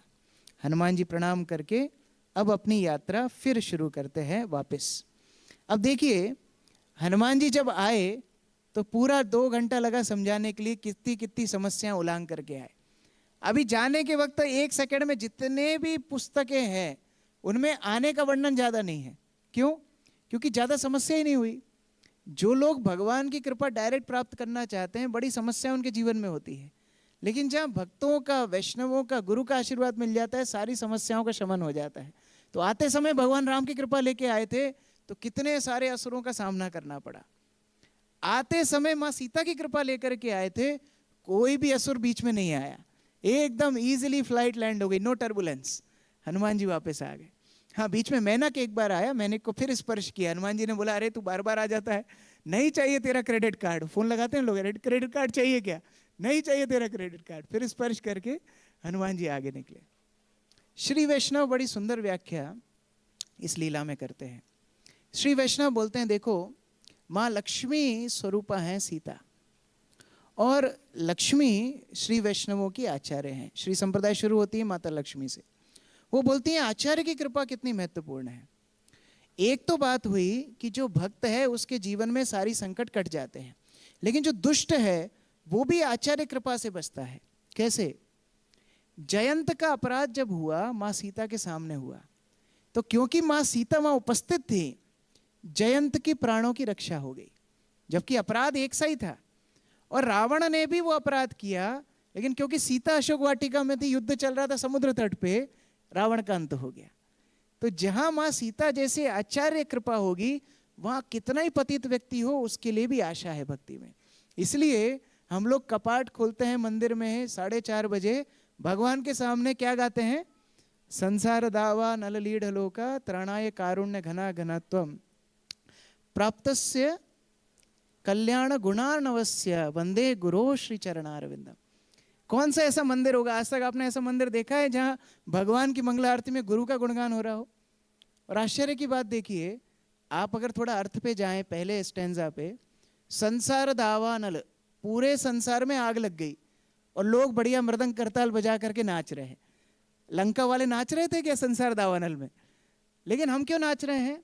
क्योंकि आग लगी है, लेकिन घना घना तुम बादल आ गया है, गुरु की कृपा आ गई है, वंदे गुरु श्री चरणारविंदम। और वो बादल की वर्षा जैसी होगी, अग्नि का शमन हो जाएगा। तो ये भक्तों की आशा होती है कि अभी भगवान की कृपा मिल गई तो कोई संकट नहीं आएगा। हनुमान जी आए, और जैसे ही हनुमान जी की फ्लाइट दिखी, लैंडिंग के पहले ये सारे बंदर उछलने लगे, कूदने लगे, बहुत सुंदर से स्वागत करने लगे। हनुमान जी आते हैं और जाम्बवन हनुमान जी से पूछते हैं, विस्तार से बताओ क्या क्या हुआ था। तुम्हारे मुख को देख करके लग रहा है कि तुम सफल होकर के आए हो, ये तो हम समझ गए, अब विस्तार से बताओ अपनी कहानी। अच्छा, लोगों को अपनी कहानी बताने में बहुत अच्छा लगता है। गलती से किसी से पूछ लो भैया अपने बारे में बताओ, 2 घंटा रुकेगा नहीं। हम लोग एक बार डीलैंड में एक जगह जा रहे थे, तो एक माता जी ड्राइव कर रही थी, और ड्राइव करते करते उनको नींद आ रही थी। मैं नकारात्मक रूप में नहीं बता रहा हूँ, सकारात्मक रूप में बता रहा हूँ ये कथा। तो ड्राइव कर रहे थे, उनको बड़ी नींद आ रही थी, तो हमने उनको बड़े पानी पिलाया, उनको वो दालचीनी की गोली खिलाई, काली मिर्ची खिलाई, राशन लेके तो हम आ ही रहे थे, बहुत कुछ खिलाया, उनकी नींद नहीं जा रही थी। अब ड्राइवर वही थी, क्योंकि उनके पास ही लाइसेंस था, हमारे पास लाइसेंस नहीं था अमेरिका का, क्या करे क्या करे। फिर एक वक्त हमारे साथ थे, उन्होंने पूछा, माता जी एक बात बताइए, आप भक्ति में कैसे आई? ये प्रश्न पूछने से 1.5 घंटा तो गाड़ी में सुनाया, और फार्म में जाके भी 2 घंटा सुनाया। फिर उनको बोला, माता जी अब रहने दो बस, अब अगला सेशन करेंगे। आदमी को अपने बारे में पूछो, वो सुनाता ही चला जाएगा, सुनाता ही चला जाएगा। अच्छा, जब किसी की शादी भी होती है, घर में नई बहू आती है, तो सास का फेवरेट काम यही होता है, डाउनलोडिंग। वो पूरा सुनाएगी, मैं जब आई थी विवाह हो करके, तुम्हारी ताई जी ने ऐसा किया था, तुम्हारी बुआ जी ने ऐसा किया था, तुम्हारी दादी ने ऐसा किया। अपनी कहानी सुनाने में बहुत मजा आता है। अच्छा, जिसकी कहानी आप सुन रहे हो आपको आनंद नहीं आता है। क्यों नहीं आता है? क्योंकि हर व्यक्ति सेल्फ सेंटर्ड है। ये भौतिकवाद की निशानी है, मैं केंद्र में हूं। गुरु महाराज बताते थे, आध्यात्मिक और भौतिक में क्या अंतर है? आध्यात्मिक में कृष्ण केंद्र में है, भौतिक में हम खुद केंद्र में बैठ जाते हैं। तो यहाँ जाम्बवन को ये इंटरेस्ट नहीं है कि मेरी बातचीत हो। जाम्बवन पूछ रहे हैं, हनुमान जी आपकी सक्सेस स्टोरी सुनाओ। और सारे बंदरों का स्वभाव वैसे एक जगह बैठने का नहीं है, कहीं कूदेंगे, कहीं उछलेंगे। सारे बंदर बैठ गए, आप लोगों को नहीं बोल रहा हूं, लेकिन वो भी ऐसे ही बैठ गए, और हनुमान जी सुनाना शुरू कर दिए। एक एक बात डिटेल में सुना रहे हैं। मैं यहाँ से गया, बीच में मेंढक मिला, सुरसा मिली, सिंहिका मिली, लंकिनी मिली, और अंदर गया, इतने असुरों को मारा। और माँ सीता का वर्णन, उनकी सुंदरता का, उनकी कौशलता का, उनकी शालीनता का, हर चीज का वर्णन हनुमान जी विस्तार से कर रहे हैं, और सारे बंदर बैठ करके सुन रहे हैं। दोनों तरफ जब आनंद हो, भक्त समाज में कोई भी आगे बढ़ सकता है। भक्ति रसामृत महाराज बताते हैं, वास्तव में भक्ति तीर्थ महाराज जी बोला करते थे, वो बोलते थे, एक समुदाय में हर भक्त प्रभुपाद की सेवा के लिए असीमित सेवा कर सकता है, अगर एक चीज छोड़ दें भक्त लोग, क्या छोड़ दें? क्रेडिट किसको मिलेगा ये विचार छोड़ दें। क्रेडिट किसको मिलेगा ये विचार अगर छोड़ दें तो पूरा का पूरा समुदाय प्रभुपाद के लिए असीमित सेवाएं कर सकता है। इसका कोई मापन नहीं है। There is no limit to what a community can achieve if they forget who will receive the credit. Bhakti Tirtha महाराज बोलते थे। तो यहाँ पर सब आनंदित हैं, डिटेल में सारी बात सुनी। और हनुमान जी की सेंसिटिविटी देखिए। हनुमान जी जब बताते हैं कि मैं रावण से मिला और रावण ने मेरा परिचय पूछा तो मैंने बताया कि मैं सुग्रीव की सेना का एक व्यक्ति हूँ और उस सेना में अंगद है और उस सेना में जाम्बवन है और उस सेना में नलनी, सबके एक एक के नाम लेकर के बोल रहे हैं कि किसी को ये ना लगे कि अच्छा ये गया अकेला, इसकी पिक्चर बनेगी अभी, हमारे ऊपर कोई पूछेगा नहीं, तो उनका भी नाम है, पूरी पिक्चर बताई। आगे जाके हनुमान जी एक एक भक्त का गुणगान करते हैं, एक एक भक्त का गुणगान करते हैं। जितने भी जाम्बवन का गुणगान करते हैं, अंगद का गुणगान करते हैं, जिससे हर किसी को ये लगे कि वास्तव में हनुमान जी हमारे ही हैं। सफलता को पचाना भी बहुत बड़ी शिक्षा है। प्रभुपाद बोलते थे कि मेरी परीक्षा भगवान ने 2 बार ली, एक बार सब कुछ छीन के और एक बार सब कुछ दे के। दोनों परीक्षा है। जब सब कुछ चला जाता है वो तो परीक्षा है, लेकिन जब बहुत मान सम्मान ऐश्वर्य व्यक्ति के ऊपर आता है और उसके बाद भी वो सबको साथ में लेकर के चले, वो सबको एक सूत्र में बांध करके चले, वो वैष्णव है। और हनुमान जी वही प्रयास कर रहे हैं। तो हनुमान जी से वानरों ने पूछा, आप इतने असुरों को मारे, पूरी लंका को जला दिए, तो सीता को भी ले ही आते, काम खत्म होता। अभी दोबारा यहाँ वापस आना पड़ेगा, टिकट के अब रिजर्वेशन 3 महीने में एक बार मिलता है, मुश्किल है, दोबारा कौन आएगा? तो हनुमान जी बोलते हैं, देखो अगर मैं अकेला रावण को मार देता तो मजा नहीं आता। कोई भी बड़ा काम करना रहता है ना तो दोस्तों के साथ मजा आता है, तो आप सब जब साथ में चलोगे तब आनंद आएगा। हनुमान जी ये नहीं बोल रहे हैं उनको कि अरे मैं तो कर सकता था, माँ सीता ने मना कर दिया था इसलिए, नहीं तो निपटा के आ जाता मैं, ऐसा नहीं बोले वो बोले आप सब जब साथ में रहोगे तभी तो आनंद आएगा। तो सारे बंदर कूदने लगे, पेड़ पे चढ़ के कूदने लगे, फल खाने लगे, खूब आनंद मनाने लगे, क्योंकि हनुमान जी ने सबको एक अपनत्व का भावना दिया। अब हनुमान जी के साथ सब वापस चलने की तैयारी करते हैं और बीच में सारे वानर हनुमान जी का गुणगान करते हैं। लेकिन इन सारे वानरों का गुणगान में एक चीज बहुत स्पष्ट थी, वो सब हनुमान जी का गुणगान कर रहे हैं भगवान राम के संबंध में, कि आप भगवान राम के दूत हो, आप भगवान के राम के बहुत अग्रगण्य सेवक हो, आप भगवान के राम के काज सार्थक करते हो। तो जब वैष्णव आपस में गुणगान करें तो वो गुणगान गुरु कृष्ण से संबंधित होना चाहिए। इसमें दोनों का फायदा है, क्योंकि जो गुणगान कर रहा है वो ईर्ष्या रहित गुणगान कर पाएगा, क्योंकि वास्तव में गुणगान किसका है? गुरु का है, कृष्ण का है। और जो सुन रहा है उसका में लोगों का अहंकार बढ़ जाता है। जैसे एक क्षेत्र की कथा मुझे एक भक्त बता रहे थे, उधर इस्कॉन मंदिर अभी बन रहा है, तो लोग प्रचार कर रहे हैं, कई नए लोग जुड़ रहे हैं। तो उन्होंने एक सेशन रखा और वो सेशन में क्या करा, जो नए लोग थे उनका गुणगान करना शुरू किया। अरे आप तो पैदा ही हुए हो भक्ति करने के लिए, और आप जब बोलते हो तो आपके मुख से मोती झड़ते हैं, आप जब चलते हो तो ऐसा लगता है मयूर चल रही है, और क्या क्या क्या क्या लोगों ने गुणगान किया। अब वो इतने फूल गए कि उन्होंने अपना ही मठ शुरू कर दिया और प्रोग्राम में आना बंद, उनका अलग सुंदरकांड शुरू हो गया। तो कहने का तात्पर्य ये है, जब गुणगान, appreciation should be with respect to guru and Krishna. गुणगान हो गुरु कृष्ण के संबंध में हो। आप ये बोल सकते हैं, देखो गुरु महाराज की आपके ऊपर कितनी कृपा है, प्रभुपाद की आपके ऊपर कितनी कृपा है, राधा मदन मोहन की आपके ऊपर कितनी कृपा है कि आप ये सेवा कर पा रहे हो। इससे दोनों का फायदा है। हमारे अंदर भी ईर्ष्या नहीं आएगी कि हाँ ये तो कृष्ण की, गुरु की कृपा है, ये व्यक्ति इतना कार्य कर रहा है। और जो भक्त सुनेगा वो विनम्र रहेगा, नहीं नहीं मेरा नहीं है, ये गुरु कृष्ण का है। All glories to guru and Gauranga. ये भावना दोनों के अंदर आनी चाहिए। अब अंगद बीच में बोलते हैं। अंगद बोलते हैं एक काम करो, हनुमान जी तो अकेले थे, अभी बोल रहे थे साथ में जाएंगे तो सब कर लेंगे, तो एक काम करते हैं छलांग लगा करके चलते हैं, काम निपटा के आ जाते हैं। जाम्बवन ने बोला फिर वही बात, कहाँ तो तुम सुसाइड नोट लिख रहे थे अभी थोड़ी देर पहले कि मर जाऊंगा और किष्किंधा में सब मर जाएंगे और अयोध्या में मर जाएंगे, और अभी दोबारा उत्साह आ गया। जब कोई एक भक्त कोई सेवा को सार्थक कर देता है ना, फिर सब बोलने लगते हैं अरे उसमें क्या था, हम भी कर लेते। तो किया क्यों नहीं पहले? पहले तो बोल रहे थे मैं जाऊंगा तो वापस नहीं आऊंगा, और अभी हनुमान जी जाके वापस आ गए तो बोलते अब मैं भी चला जाऊंगा। तो ये भी एक अनर्थ है।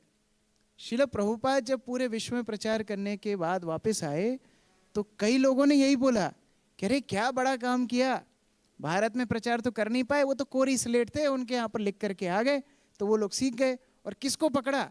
हिप्पियों को पकड़ा, वो तो वैसे ही बिना काम के थे। तो तुम क्यों नहीं कर पाए? जिनको पूरा भारत बड़ा विवेक का आगार मानते हैं वो भी गए थे और खूब लोगों ने तालियां बजाई, अभी भी घरों में उनका फोटो टंगा होता है, कितने अनुयायी वो बना करके लेके आए। लेकिन एक आचार्य निष्ठ भक्त श्रील प्रभुपाद गए, पूरे विश्व को भक्त बना दिया। प्रभुपाद लंदन में एक बार प्रवचन कर रहे थे। प्रभुपाद बोलते हैं बताओ गांधी बड़ा कि एक गौड़ीय वैष्णव आचार्य बड़ा, बताओ। अब लंदन में ये बात चल रही है, हाँ? और सारे ब्रिटिश भक्त सामने बैठे हैं, अंग्रेज। वो बोलते हैं प्रभुपाद आपके सामने उत्तर देने की क्षमता हमारी नहीं है। प्रभुपाद बोले गुरुनिष्ठ आचार्य बड़ा। गांधी ने क्या किया? भारत से अंग्रेजों को भगाया, ज़्यादा से ज़्यादा क्रेडिट यही देते हैं ना। लेकिन हमने क्या किया? हमने अंग्रेजों को अपनी धोती कुर्ता पहना दिया। और ये जो भक्त मुझे पंखा कर रहा है पीछे, प्रभुपाद को एक भक्त पंखा कर रहा था। प्रभुपाद बोले ये तो भक्त मेरे को पंखा कर रहा है, ये लॉर्ड मैकोले का पोता है। लॉर्ड मैकोले को गाली देते हैं सब लोग, लॉर्ड मैकोले का पोता प्रभुपाद से दीक्षा लेके उनको पंखा कर रहा था। तो ये भक्त का गुणगान होता है।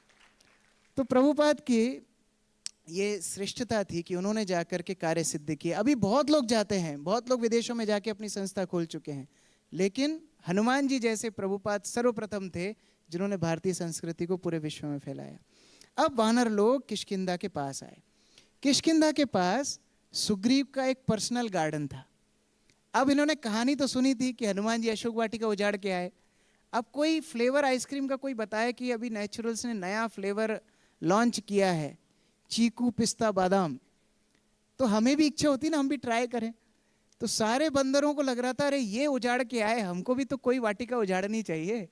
तो ये मधुवन था सुग्रीव का पर्सनल उद्यान, और इसमें एंट्री मुश्किल थी, किसी बंदर की एंट्री नहीं थी यहाँ। और दधिमुख नाम का वानर इसकी सुरक्षा करता था, कोई भी वानर अंदर प्रवेश करना असंभव था। ये दधिमुख को थप्पड़ घूसे मार के सारे बंदर अंदर घुस गए, सारे के सारे फल फ्रूट खाने लगे, जितने मधुमक्खी के छत्ते थे तोड़ तोड़ के शहद पी लिया, और इतना पी लिया कि ये झुम बराबर झुम हो गए। खूब नशे में बंदर, बड़े बड़े पेट फूल गए इनके और सीधे भी नहीं चल पा रहे हैं। अब ये दधिमुख को बहुत गुस्सा आया, बोले अरे बाहर के लोग होते तो समझाते भी, ये तो हमारे ही लोग आकर के पूरे वाटिका को उजाड़ दिए और ये खूब नशे में घूम रहे हैं, शराब नहीं शहद पी करके। मैं जाकर के अभी सुग्रीव को शिकायत करूंगा। दौड़ करके गया, गुस्से में आग बबूला, धम धम करके गया सुग्रीव के पास। पता है सारे बन्नर, वो जो दक्षिण दिशा की टोली थी अभी वापस आई है, पता नहीं क्या क्या नशा उनको है, पूरा सब उद्यान बिगाड़ दिया, ये कर दिया, अभी आप डांटो उनको। सुग्रीव मुस्कुराने लगे। आपके साथ कभी ऐसा हुआ है? वरिष्ठ भक्तों को शिकायत लेके जाओ, महाराज ये भक्त को मंदिर से निकालो, ऐसा करो वैसा करो, महाराज मुस्कुरा रहे हैं, कोई बात नहीं, मुझे मालूम है वो भक्त वो ऐसा क्यों कर रहा है। सुग्रीव बोला अगर उन्होंने मेरा मधुवन उखाड़ा है मतलब वो सीता को ढूंढ के आए हैं पक्का, तो इतनी पार्टी तो बनती है, कोई बात नहीं उनको आने दो। सुग्रीव प्रसन्न हो गए। भगवान राम तक खबर पहुंच गई कि वानर दक्षिण दिशा की टोली वापस आ गई है। अब हनुमान जी विचार कर रहे हैं मैं भगवान राम के सामने जाने वाला हूँ, और भगवान राम इतनी देर से प्रतीक्षा कर रहे थे कि सीता का क्या हुआ, यही प्रतीक्षा थी। अब मैं जाकर के बोलूं कि मैंने सीता को ढूंढ लिया, तो मैं शब्द बोलना तो ठीक नहीं है, क्योंकि भगवान राम की कृपा से मैं वहां पहुंचा। तो ये मैं शब्द अगर मैं बोलूंगा तो ये तो अहंकार का सूचक होगा, तो मैं शब्द नहीं बोलूंगा। और अगर मैं ये बोलूं सीता को ढूंढ लिया, और सीता शब्द बोल करके भगवान और अधीर हो गए, पूरा सुने ही नहीं, केवल सीता सुने तो भगवान को बहुत सारी संभावनाएं लग सकती हैं। सीता नहीं मिली, सीता नहीं रही, सीता को रावण कहीं और, बहुत सारी संभावनाएं हो सकती हैं। तो सीता शब्द भी नहीं बोलूंगा, तो क्या बोलूं? हनुमान जी जा करके दूर से बोलते हैं मिल गई, बस मिल गई बोल के भगवान राम प्रसन्न हो गए। अब हनुमान जी पीछे खड़े रहे, सारे वानर हनुमान जी को, भगवान राम को घेर करके बैठ गए। जाम्बवन सामने बैठे हैं, और अब जाम्बवन हनुमान जी का गुणगान कर रहे हैं, एक एक कथा भगवान राम को बता रहे हैं। आपको पता है, हम तो ढूंढने के लिए निकले थे लेकिन हम निराश हो गए थे, हमारे पास भोजन पानी नहीं था। ये हनुमान जी ने हमको स्वयं प्रभा की गुफा में पहुंचाया। हम तो वहां भी प्रलोभित हो गए थे, वहीं रहना चाहते थे, इन्होंने हमको अपना उद्देश्य स्मरण दिलाया। फिर हम समुद्र तट पे हताश हो गए थे, इन्होंने छलांग लगाई, और इस तरह इतनी समस्याएं झेल करके लंका में सीता की खोज की। और इतना ही नहीं, लंका को अग्नि में ध्वस्त कर दिया, इतने सारे असुरों का वध कर दिया। बखान करते हुए जाम्बवन थक नहीं रहे हैं। इसमें भी दो शिक्षाएं हैं। कई बार हमसे जूनियर भक्त हमसे ज़्यादा सेवा कर दें तो कुछ कुछ होता है, अंदर से आग बबूला होने लगते हैं। जाम्बवन सीनियर है, लेकिन हनुमान जी की सफलता को अपनी सफलता मान रहे हैं। मानो आज हमारे इस्कॉन का एक भक्त, भले ही छोटा हो, जा करके उसको पद्मश्री अवार्ड मिल जाए तो सारे विश्व के लिए क्या इस्कॉन का प्रचार आगे नहीं बढ़ेगा? अगर हमारे इस्कॉन का भक्त कोई बड़ा प्रचार कर दे, कोई बड़ा केंद्र खोल दे, भले ही वो छोटा हो, आज हम गर्व से बताएंगे कि हमारा इस्कॉन का प्रचार इतना आगे बढ़ गया है। तो इसलिए हर भक्त की सफलता में अपनी सफलता वरिष्ठों को भी देखनी चाहिए। जाम्बवन हनुमान की सफलता में अपनी सफलता देख रहे हैं। और दूसरी बात देखिए, गुरु के सामने अपना बड़ाई अपने मुख से करना बहुत छोटी बात है, लेकिन गुरु तब प्रसन्न होते हैं जब आपकी बड़ाई दूसरे उनके सामने जा करके करें, तब गुरु ज़्यादा प्रसन्न होते हैं। और गुरु महाराज स्वयं ही प्रवचन में बोले कि मुझे बहुत अच्छा लगता है जब मैं ट्रैवल करता हूँ और भक्त लोग बोलते हैं कि उज्जैन के भक्त बहुत अच्छे हैं। यद्यपि मुझे पता है उज्जैन में भी खटपट चलती रहती है, गुरु महाराज खुद ही लेक्चर में बोलते, मुझे ही पता है उज्जैन में खटपट चलती रहती है, लेकिन कम से कम बाहर से जो भक्त आते हैं आप लोग उनकी बहुत अच्छे सेवा करते हो, तो मुझे बहुत अच्छा लगता है। तो गुरु के लिए सबसे ज़्यादा प्रसन्नता का विषय क्या है? जब दूसरे उनके शिष्य की बड़ाई करें। तो हनुमान जी अपने मुख से अपनी बड़ाई नहीं कर रहे हैं, जाम्बवन बता रहे हैं। और ये बहुत सुंदर वृत्तांत सुनने के बाद अब हनुमान जी को भगवान राम आगे बुलाते हैं। हनुमान जी को भगवान राम बोलते हैं, हनुमान सच में तुमने ये सब किया? सच में तुमने लंका जलाई? सच में तुमने रावण के पुत्र का वध किया? सच में तुमने ये सब किया? हनुमान जी भगवान राम को देख रहे हैं, बोले आप मुझसे क्यों पूछ रहे हो? करवाने वाले आप हो, आप जितना करवाते गए उतना मैं करता गया, मैं तो केवल आपके हाथ का अस्त्र हूँ। अस्त्र चलाने वाले का कौशल होता है, अस्त्र का कौशल नहीं होता। ये सुनकर के भगवान राम बड़े प्रसन्न हुए। हनुमान जी चूड़ामणि हाथ में राम जी के दिए, और फिर दूसरी भेंट क्या थी? भूमि पर पांचांग प्रणाम करके, जिस तरह सीता माँ ने भगवान राम को प्रार्थना की थी, एज इट इज प्रार्थना हनुमान जी रामचंद्र के सामने देते हैं। और ये सुनकर के हनुमान जी की बात भगवान राम के अश्रु गिरने लगते हैं। भगवान राम हनुमान जी को उठा करके आलिंगन देते हैं, तुम मेरे भरत के समान भाई हो, तुम्हें मैं और कुछ नहीं दे सकता। कोई व्यक्ति को हम उतना ही दे सकते हैं जितना वो हमें देता है। शादियों में आप रिकॉर्ड रखते हो ना, 500 का लिफाफा आया है तो हमको भी 500 का देना है। इन्होंने कप सेट भेजा था तो एक कप सेट इनके हमको पहुंचाना है। तो कोई व्यक्ति उतना ही किसी को देता है जितना सामने वाले ने दिया हो। लेकिन हनुमान, तुमने जो मुझे दिया है, मेरे पास इससे क्षमता नहीं है तुमको देने की, मैं केवल तुमको आलिंगन ही दे सकता हूँ। और वो आलिंगन प्राप्त करके भगवान रामचंद्र की कृपा प्राप्त करके हनुमान जी भी गदगद हो गए। ये सुंदर झांकी का नाम है सुंदरकांड। ये भक्त और भगवान के बीच के संबंध का नाम है सुंदरकांड। तो हमारी भी ऐसी प्रार्थना हो भगवान रामचंद्र के चरणों में, श्री हनुमान जी के चरणों में, कि जिस प्रकार भक्ति की सुंदरता है, भगवान और भक्त के बीच का संबंध है, भक्त और भक्त के बीच का संबंध है, ये सारी शालीनता, ये सारी शिष्टाचार, ये सब हम भगवान के भक्तों से सीखते हैं, सुंदरकांड से सीखते हैं। तो हमारे जीवन में भी ऐसे गुण आए। देखिए, जब हम भगवान के लिए माला बनाते हैं तो हम अच्छे पुष्प चुनते हैं। हम ऐसे पुष्प नहीं चुनते जो काले हों, ऐसे पुष्प नहीं चुनते जो मुरझा गए हों, ऐसे पुष्प नहीं चुनते जिनमें सुगंध ना हो। तो गुरु भी भगवान को एक माला पहनाना चाहते हैं। गुरु का मंदिर मतलब क्या होता है? गुरु का मंदिर एक बगीचा है, और उस बगीचे से गुरु एक एक पुष्प को चुनते हैं, और उस बगीचे के पुष्पों को मिला करके गुरु एक माला बनाते हैं जो मदन मोहन के गले में गुरु पहनाते हैं। अब ये बगीचे के पुष्पों को इतना लायक बनना पड़ेगा कि गुरु उनको चुन करके माला में लगाएं। हनुमान जी ने वो करके दिखाया। तो हम यही प्रार्थना करें कि जो भक्ति जीवन में हमने कृपा को प्राप्त किया है हम उसको सहेज कर रखें, वैष्णवों के साथ अपने संबंधों को मधुर करें, प्रचार के लिए हनुमान जैसे शौर्य को रखें और भगवान की प्रसन्नता के लिए अपने जीवन को अर्पित करें। हरे कृष्णा। जय सियावर रामचंद्र की जय, पवन सुत हनुमान की जय, निताई गौर प्रेमानंदे, हरे हरि बोल। हरे कृष्णा। तो अभी हमारे पास कुछ समय है और मैंने जानबूझ के कुछ समय रखा है क्योंकि हमारे गुरु महाराज एक रस्म निभाते थे, ऐसा बोल सकते हैं। हर सेमिनार के अंत में गुरु महाराज भक्तों को पूछते थे उन्होंने क्या सीखा। तो हम भी उसी परंपरा को पालन करेंगे। आप लोगों के पास माइक आएगा, आपके पास वैसे अधिकांश भक्त श्रुतिधर हैं, आपको 3 दिन की कथा पूरी कंठस्थ है ही, लेकिन जो नहीं है उनके पास नोटबुक भी है जिन्होंने नोट्स बनाए हैं।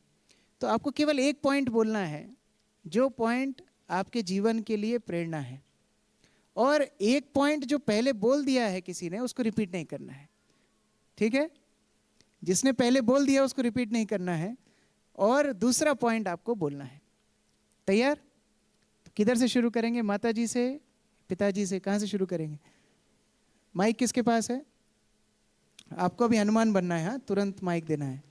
कौन है? वेदांत है, ओके। तो आप लोग हाथ खड़ा कर सकते हैं। जो पहले हाथ खड़ा करेगा उसके लिए आसान है क्योंकि वो पॉइंट पहले बोल देगा फिर रिपीट होने लगेगा। माता जी से शुरू करो, माताओं से शुरू करो, यहाँ से। हरे कृष्णा प्रभु जी। भक्ति को पाने के लिए हमें छोटा बनना पड़ता है। अपने सारे अहम सब चीज़ों को हटाकर छोटा बनकर ही हम भक्ति पा सकते हैं। हरि बोल, very good, yes. Hare Krishna. जिसके अंदर ईर्ष्या है वो भक्ति नहीं कर सकता। Attitude of gratitude, oceans gratitude to Sagar Maharaj. मतलब उसने हमेशा ग्रैटिट्यूड अपना प्रेजेंट करने के लिए, अपना चुकाने के लिए कि उनका कृतज्ञता चुकाने के लिए उन्होंने हमेशा प्रयास किया और उनका प्रयास सफल हुआ। Very good. हरे कृष्णा। जिनका ऐश्वर्य, माइक पास में रखो। माइक पकड़ने की विधि है जैसे हम पानी पीते ना ग्लास से, ऐसे माइक रखना चाहिए। ऊपर उठाओ, हाँ अभी बोलो। जिनका ऐश्वर्य अपने गुरु से होता है उनका ऐश्वर्य कभी कम नहीं होता। हाँ, very good, yes. Hare Krishna. Life में कितने भी अल्योरमेंट्स हमें माया दे, लेकिन हमारा फोकस हमारी सर्विस पे होना चाहिए। हरे कृष्णा। जैसे सीता माता, जब रावण सीता माता का हरण करने आया था तो वो एक साधु के वेश में आया था, तो सीता माता ने उनकी रिस्पेक्ट की थी। तो हमें भी एज अ डिवोटी ये ध्यान रखना चाहिए कि अगर कोई कैसा भी हो, लेकिन अगर उन्होंने डिवोटी का कॉस्ट्यूम लिया है तो हमें उनकी रिस्पेक्ट उनको करनी है। Very nice. Hare Krishna Prabhuji. We should always appreciate others if they are doing better service, and if we are not doing that service, we should at least appreciate to others. Very nice. Hare Krishna प्रभु जी। हमें किसी भी दूसरे भक्त की सफलता को अपनी सफलता माननी चाहिए। और कौन पीछे हाथ खड़ा कर सकते हैं? मतलब माइक दे दीजिए। हरे कृष्णा। कभी अपने पे घमंड नहीं करना चाहिए। जैसे हनुमान जी ने कितना सब कुछ किया लेकिन अपने ऊपर घमंड कभी नहीं किया। Very nice. इधर हाथ खड़ा कर रहे हैं, ओके। हरे कृष्ण प्रभु जी। जैसे हनुमान जी का डिटर्मिनेशन था अपने गोल के लिए, जैसे राम जी ने उन्हें सेवा दी थी, उनके बहुत सारे ऑब्स्टिकल्स आए थे बट स्टिल उन्होंने अपने गोल को पूरा करने के लिए उन्हें आगे बढ़े थे। तो वैसे ही हमें समस्याएं आएंगी, हर भक्त के जीवन में आएंगी, लेकिन हमको हनुमान जी का स्मरण करके उन समस्याओं को पार करना है। हरे कृष्णा प्रभु जी।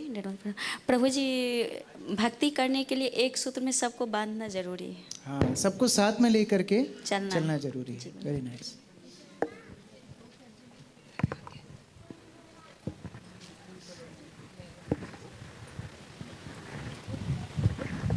हरे कृष्णा प्रभु जी। अगर हम क्रेडिट की चिंता ना करें कि हमें हमारा नाम मिलेगा या नहीं, हमें कोई पूछेगा या नहीं, तो हम सब मिलकर किसी भी गोल को अचीव कर सकते हैं। हरे कृष्ण। हरे कृष्ण प्रभु जी, दंडवत प्रणाम। हमें ये देखना चाहिए कि कोई कितना भी बड़ा हो, कितना भी छोटा हो, पर हमें सबका सम्मान करना चाहिए।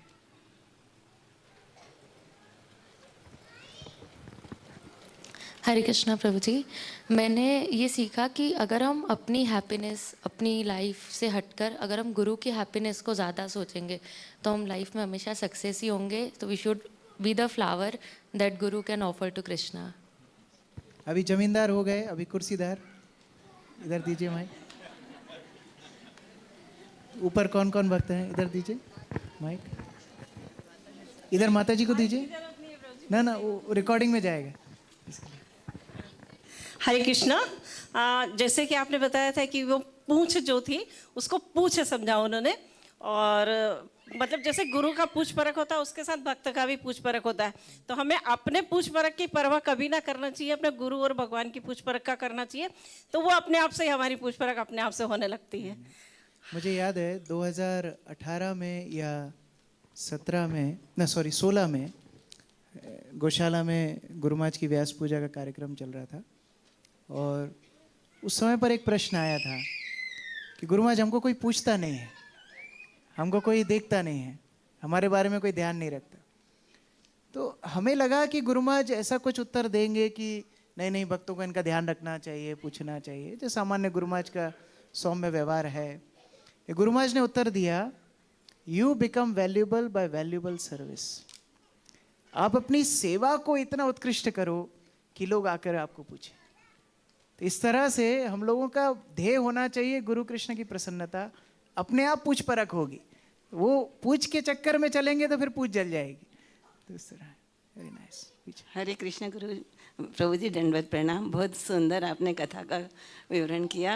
और मैं ये कहती हूँ कि मैं जब सेवा करने जाती थी तो सभी लोग बोलते माता जी आप बहुत सेवा करती हैं, लेकिन मैं सोचती मैं ये सब नहीं कर रही, कुछ भी नहीं कर रही। मैं प्रभुपाद जी की सेवा, प्रभुपाद जी मेरे द्वारा करवा रहे हैं, वैसे राधा रानी मेरे पे कृपा कर रही है तो मैं कर रही हूँ। इसीलिए जैसे सीता मैया के हनुमान जी ने बहुत, राम जी का कहना मान के हनुमान जी की बहुत सेवा की और राम जी को ही ऊपर रखा, तो मैं हमेशा प्रभुपाद जी को, राधा रानी को ही ऊपर रखना चाहती हूँ। Very nice. हरि बोल। हरे कृष्ण। यहाँ पर हरे कृष्णा प्रभु जी।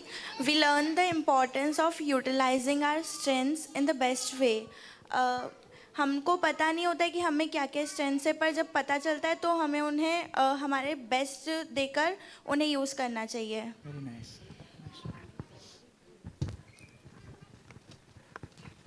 ओके, इधर गोपांगना माता जी को देना आगे। हरे कृष्ण प्रभु जी। मुझे वो सबसे अच्छा लगा, बैठ के बोलिए। थैंक यू प्रभु जी। मुझे सबसे अच्छा लगा कि जब हम किसी की प्रशंसा करें तो उसमें गुरु और भगवान को अगर वो रख के सामने रख के करेंगे तो सामने वाले को भी अच्छा लगेगा और हमको भी अच्छा लगेगा। तो ये बात मैं कोशिश करूँगी अपनी लाइफ में उतारूँ। हरे कृष्ण। हरे कृष्ण। यस। हरे कृष्णा प्रभु जी। जैसे हमारे अंदर अभी भी भौतिक अनर्थ हैं, तो मुझे वो अच्छा लगा पॉइंट कि हम दुष्ट या दुर्जन लोग होते हैं उनसे हम उलझने लगते हैं। तो आपने बताया था कि अगर हम चुप रहें, सहन करें, तो भगवान देखते हैं, वो कंपाउंड इंटरेस्ट सहित उन्हें वापस करते हैं। तो वो पॉइंट मुझे अच्छा लगा।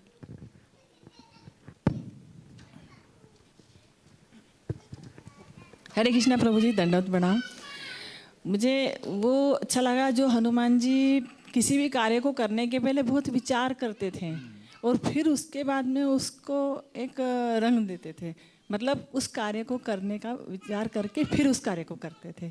तो ये हम सभी को करना चाहिए। मतलब मैं करूँगी इस बात को और विचार करके ही आगे कार्य करूँगी। हरे कृष्ण। हरे कृष्णा, दंडवत प्रणाम प्रभु जी। मुझे सबसे अच्छी बात यह लगी कि हमें विनम्र रहना चाहिए। मतलब भक्ति करते हुए किसी की, चाहे कोई भी हो, तो वरिष्ठ भक्तों के प्रति हमेशा विनम्र रहना चाहिए, चाहे छोटा भी हो तो भी विनम्र ही रहना चाहिए। अभी प्रभु जी इसमें से कोई? ओके। हरे कृष्णा प्रभु जी, दंडवत प्रणाम। प्रभु जी, कभी भी भक्त लोगों को अपने भक्त होने का परिचय छुपाना नहीं चाहिए। हाँ, वेरी नाइस। और भगवान, कभी भी भक्त को ये नहीं सोचना चाहिए कि जैसा मैं करूँगा सब सही है। बहुत प्रभु जी इसमें से कोई बोलना चाहते हैं? हरे कृष्ण प्रभु जी। एक तो ये लगा कि जब कोई संकट हो या ऐसा कोई कार्य जो हम ये समझे कि होगा नहीं, तो उसके लिए हमारे को हमारे गुरु का ध्यान करना चाहिए, हमारे वरिष्ठ भक्तों से मार्गदर्शन लेना चाहिए, और उनके आशीष से वो आपको मनोबल बढ़ेगा कि जो आप असंभव कार्य भी कर पाएंगे। दूसरा ये है कि जैसे भगवान राम ने वानर और प्रभुपाद जी ने हिप्पी, मतलब ऐसे लोग जो आप समझते हो कि काम के नहीं हैं, उनको भी अगर आप लेंगे तो भी कार्य सक्षम हो सकता है।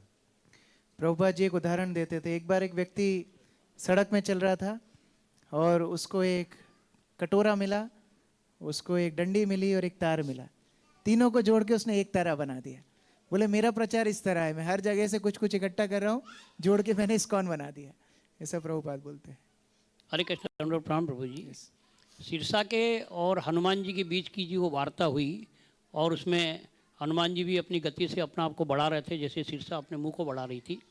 तो हनुमान जी ने सोचा कि प्रतिस्पर्धा अगर करते रहेंगे तो अपने गोल को पूरा नहीं कर पाएंगे, तो वहाँ पर प्रतिस्पर्धा को त्याग कर अपने लक्ष्य की ओर वो बढ़े। तो जब भी कभी हमारे बीच में इस तरह की कोई प्रतिस्पर्धा आए जो हमारे लक्ष्य में बाधक हो, तो हमें उस प्रतिस्पर्धा को त्याग करके हमें आगे उसका सोल्यूशन करके बढ़ना चाहिए। हरे कृष्ण प्रभु जी। हरे कृष्णा प्रभु जी, दंडवत प्रणाम। मुझे ऐसा लगा प्रभु जी, जो बेस्ट एग्जाम्पल है ये किसी भी ऑर्गेनाइजेशन को चलाने के लिए, क्योंकि आज जो ऑर्गेनाइजेशन चल रहे हैं वो फेल ही इसीलिए हो रहे हैं क्योंकि जो उसमें भावना बताई है कि किस प्रकार से जामवंत जी का जो रोल था और वो हनुमान जी किस प्रकार से बता पाए, ये सभी चीज़ें पूरे ऑर्गेनाइजेशन को आज बेस्ट है अगर उसको अप्लाई करें तो। इसलिए श्रील प्रभुपाद बोलते थे, मैंने अपनी पुस्तकों में सब कुछ दे के रखा है, तो कैसे संस्था चलाना है, कैसे कम्युनिटी बढ़ाना है, कैसे प्रचार करना है, क्या व्यवहार होना चाहिए, सब कुछ प्रभुपाद की पुस्तकों से सीख सकते हैं। और कोई भक्त? प्रभु जी, मैंने ये सीखा कि जैसे विभीषण जी लंका जैसे माहौल में रह के भक्ति कर सकते हैं, तो हम गृहस्थी में तो आराम से कर सकते हैं। हाँ, वेरी नाइस। हरे कृष्ण। हरे कृष्णा प्रभु जी, दंडवत प्रणाम। यदि हम बहुत सामर्थ्यवान हैं, चाहे कितने ही शक्तिशाली हैं, यदि किसी कार्य को हम संपादित कर लेते हैं तो हमें हमेशा ये सोचना चाहिए कि ये सब परमात्मा की कृपा से हो रहा है, ये हमारी शक्तियाँ नहीं हैं।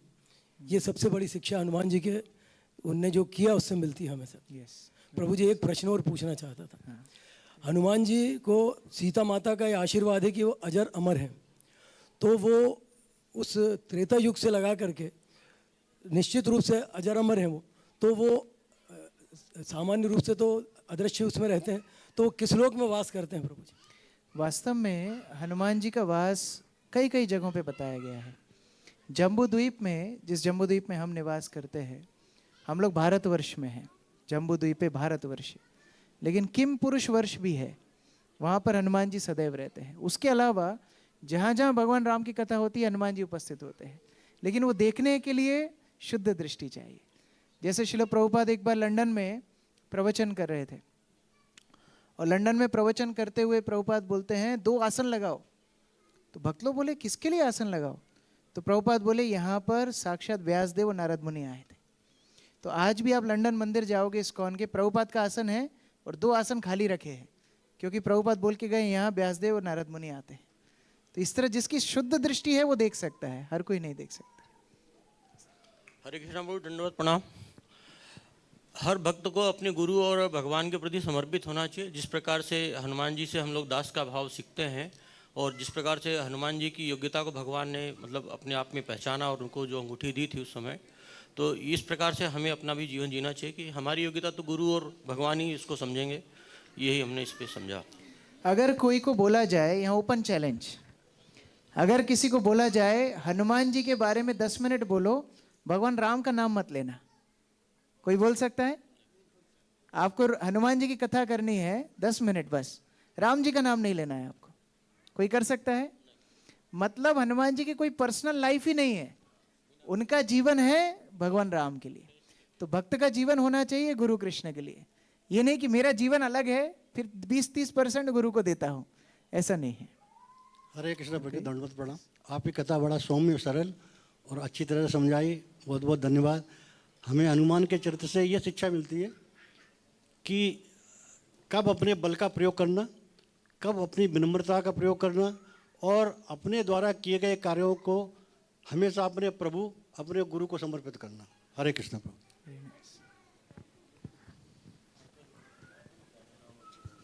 हरे कृष्णा प्रभु जी, दंडवत प्रणाम। हमने ये सीखा कि हमें हमेशा शरणागत रहना चाहिए गुरु और कृष्ण के प्रति। हनुमान जी ने हमेशा यही सोचा कि जो भी करवा रहा है श्री राम जी करवा रहे हैं। बहुत अच्छा।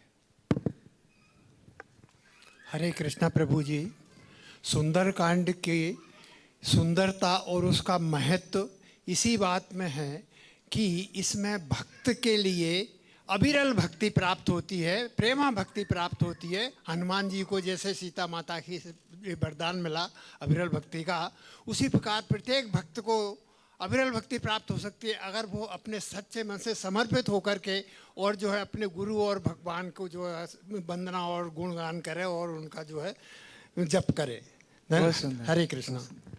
मैं अभी कुछ समय पहले गुड़गांव गया था, तो वहाँ के भक्त बता रहे थे कि दिल्ली में बहुत सारी संस्थाएं हैं और वो संस्थाओं में कोई 100 करोड़ दे जाता है, कोई 200 करोड़ दे जाता है, कोई 70-80 करोड़ दे जाता है और वो लोग मंदिर बांध देते हैं और हम लोग 500 रुपए के लिए भटकते रहते हैं। तो ऐसा क्यों? तो भक्त बताए, प्रभु जी हमारे भगवान बराबर घिस घिस के हमको शुद्ध भक्त बनाते हैं। हमारे भक्त मेहनत बराबर हमसे करवाने वाले, फ्री में कुछ नहीं देंगे। तो हनुमान जी ने जितनी मेहनत की उसकी सफलता है। माँ सीता ने उनको आशीर्वाद दिया, तुमको मैं प्रेम भक्ति प्रदान करती हूँ।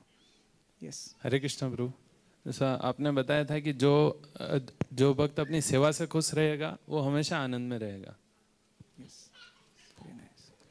हरे कृष्ण प्रभु जी, आपने बताया था कि जिस प्रकार हनुमान जी और बाकी वानर सेना माता स्वयं प्रभा की गुफा में प्रवेश किए और वहाँ का भोगेश्वर स्वीकार न करके तुरंत भगवान की सेवा के लिए वहाँ से बाहर निकले थे और भगवान की सेवा की।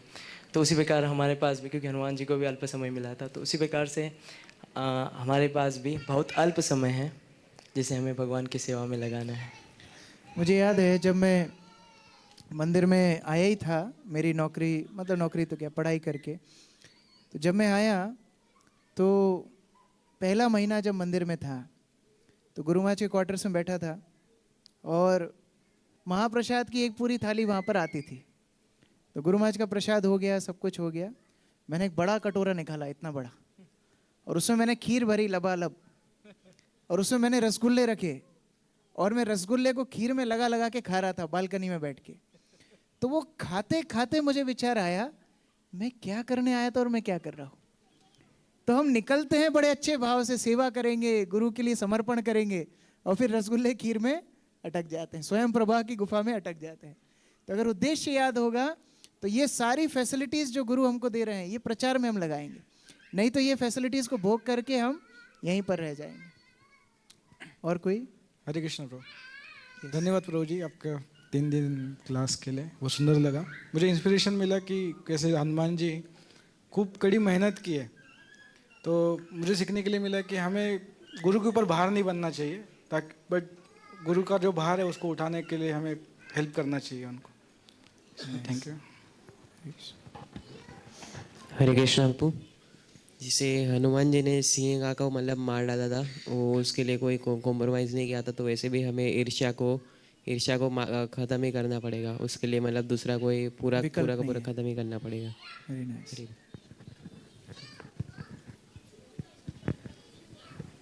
और कोई आगे बोल? अच्छा। हरे कृष्ण प्रभु जी, जैसा कि आपने बताया इस पूरी कथा में एक अच्छा भाव है कि हमें हमेशा जामवंत का भाव लेके चलना चाहिए, न कि हनुमान जी का। हनुमान जी का भाव क्या अच्छा है, परंतु यदि मिशन रूप में हमको आगे बढ़ना है तो हमारा भाव जामवंत का होना चाहिए कि हम चाहे जितने सीनियर हो परंतु हमें अपने जूनियर को मौका देना चाहिए उसकी योग्यता के अनुसार। यही हमें से सीखने को शिक्षा मिलती है। हाँ, इसी के साथ एक और डिटेल ऐड करूँगा, क्योंकि सीनियर के बारे में बहुत बोला, एक और डिटेल ऐड करूँगा। अगर ज़रूरत है तो जीवन भर भी एक सेवा करना पड़े तो करना चाहिए, क्योंकि भक्त का मोटो क्या होता है, जहाँ कम वहाँ हम। अगर कोई नहीं है तो ऐसा नहीं कि अभी जूनियर को ढूंढ के पकड़ाऊंगा ज़बरदस्ती, ये भी नहीं होना चाहिए। अगर कोई नहीं कर पा रहा है तो फिर सीनियर को ही वो सेवा को आगे करना है। अब मायापुर में देखिए, जननिवास प्रभु 50 वर्षों से राधा माधव की आरती कर रहे हैं। तो कई वक्त ऐसे भी हैं जो पूरा आजीवन विनम्र भाव से गुरु का सेवा करते जा रहे हैं। क्योंकि विकल्प नहीं है, तो ये किया जा सकता है। और कोई? हरे कृष्णा। कहाँ से आकाशवाणी हो रही है? हाँ बोलिए। दास रहोगे तो बिंदास रहोगे। Very good. सर से कृष्ण का दास सदा बिंदास, माया का दास सदा उदास।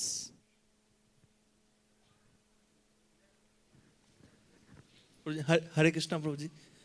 प्रभु जी मैंने ये समझा कि जैसे कि हनुमान जी जब सेवा करके आए तो वो पीछे थे, तो जो अभी आपने एक बात बताए थे कि क्रेडिट को अगर हम दिमाग में रखें कि क्रेडिट किसको मिलेगा तो फिर हम नहीं कर पाएंगे अच्छे से, लेकिन ये अगर हमारे अंदर से हट जाए क्रेडिट किसको मिलेगा तो एक साथ बहुत अच्छे से सेवा कर सकते हैं। Thank you. हरे कृष्णा प्रभु जी। जैसे श्री रामचंद्र जी ने हनुमान जी को कहा था कि आश्चर्य से बोला था कि आपने ये लंका में आग लगा दी थी, आपने राक्षसों को मार दिया था, तो जैसे विनम्र हो के हनुमान जी प्रभु राम के चरणों में बैठ गए थे कि प्रभु आप ही ने कराया और आप ही हमसे पूछ रहे हैं, तो ऐसा भक्ति में आदमी व्यक्ति को विलीन होना चाहिए और भक्ति से ही हमें शक्ति मिलती है, एनर्जी मिलती है, जिससे हम सब कार्य करने में सफल होते हैं। और कोई? श्याम गोविंद प्रभु जी को दीजिए। हरे कृष्ण प्रभु जी। मैं तो पूरे 3 सेशन नहीं सुन पाया, गांव से आना जाना था। कल थोड़ा ऑनलाइन सुना और आज सुना मैंने, तो मेरे को ये इसमें ये मतलब अच्छा लगा कि कोई भी चीज़ यदि मैं भी वहाँ बैठ के यदि कुछ बोलता हूँ तो यदि वो आचरण करता हूँ तो उसका प्रभाव बहुत अच्छे से होता है। जैसे गांधी जी के पास एक माता गई थी, उसका लड़का जो है गुड़ खाता था, तो गांधी जी ने बोला कि 15 दिन बाद आना, अभी नहीं बोलूँगा। तो 15 दिन बाद जब गए वो, तो गांधी जी ने बोला कि अब गुड़ मत खाना। तो माता बड़ी आश्चर्य करने लगी कि ये बात आप 15 दिन पहले भी बोल सकते थे। तो बोले 15 दिन पहले मैं भी गुड़ खाता था। तो आपका जो आचरण है इतना अच्छा है, और आपकी जो ये जो पूरा आचरण जो है ये कथा के माध्यम से हमें मिलता है, और निश्चित इस कथा से हमारा जो हृदय है वो निश्चित परिवर्तन होता है, और विनम्रता भी आती है, और सारे गुण उसके अंदर समाहित है। तो ऐसा ही महाप्रभु का भी कहना है कि जो हम आचरण करते हैं वो दूसरे को दिखाना चाहिए, और वो आप में दिखता है। हरे कृष्ण। हमारे मंदिर की सुंदरता यही है, हमारे मंदिर की सुंदरता ये है कि हमारे यहाँ के वरिष्ठ भक्त छोटे छोटे बच्चों को मौका देते हैं। ये हमारे मंदिर की सुंदरता है। हर सेवा में, प्रचार में, सब जगह में इतने वरिष्ठ भक्त यहाँ बैठे हुए हैं। मैं इतनी जगह जाता हूँ, ये दृश्य और कहीं देखने के लिए नहीं मिलता है, कम देखने के लिए मिलता है। हमारे मंदिर की सुंदरता ये है कि हर सेवा में, सब जगह पर छोटे बच्चों को मौका दिया जाता है। ये गुरु महाराज की शिक्षा है। हरे कृष्ण। हरे कृष्ण प्रभु जी। हनुमान जी के चरित्र से जो उनके शरणागति के जो 6 स्तर हैं, जिसमें हमको भक्ति में हमारे लिए जो अनुकूल है उसको हमको रखना है, जो प्रतिकूल है उसको छोड़ना है।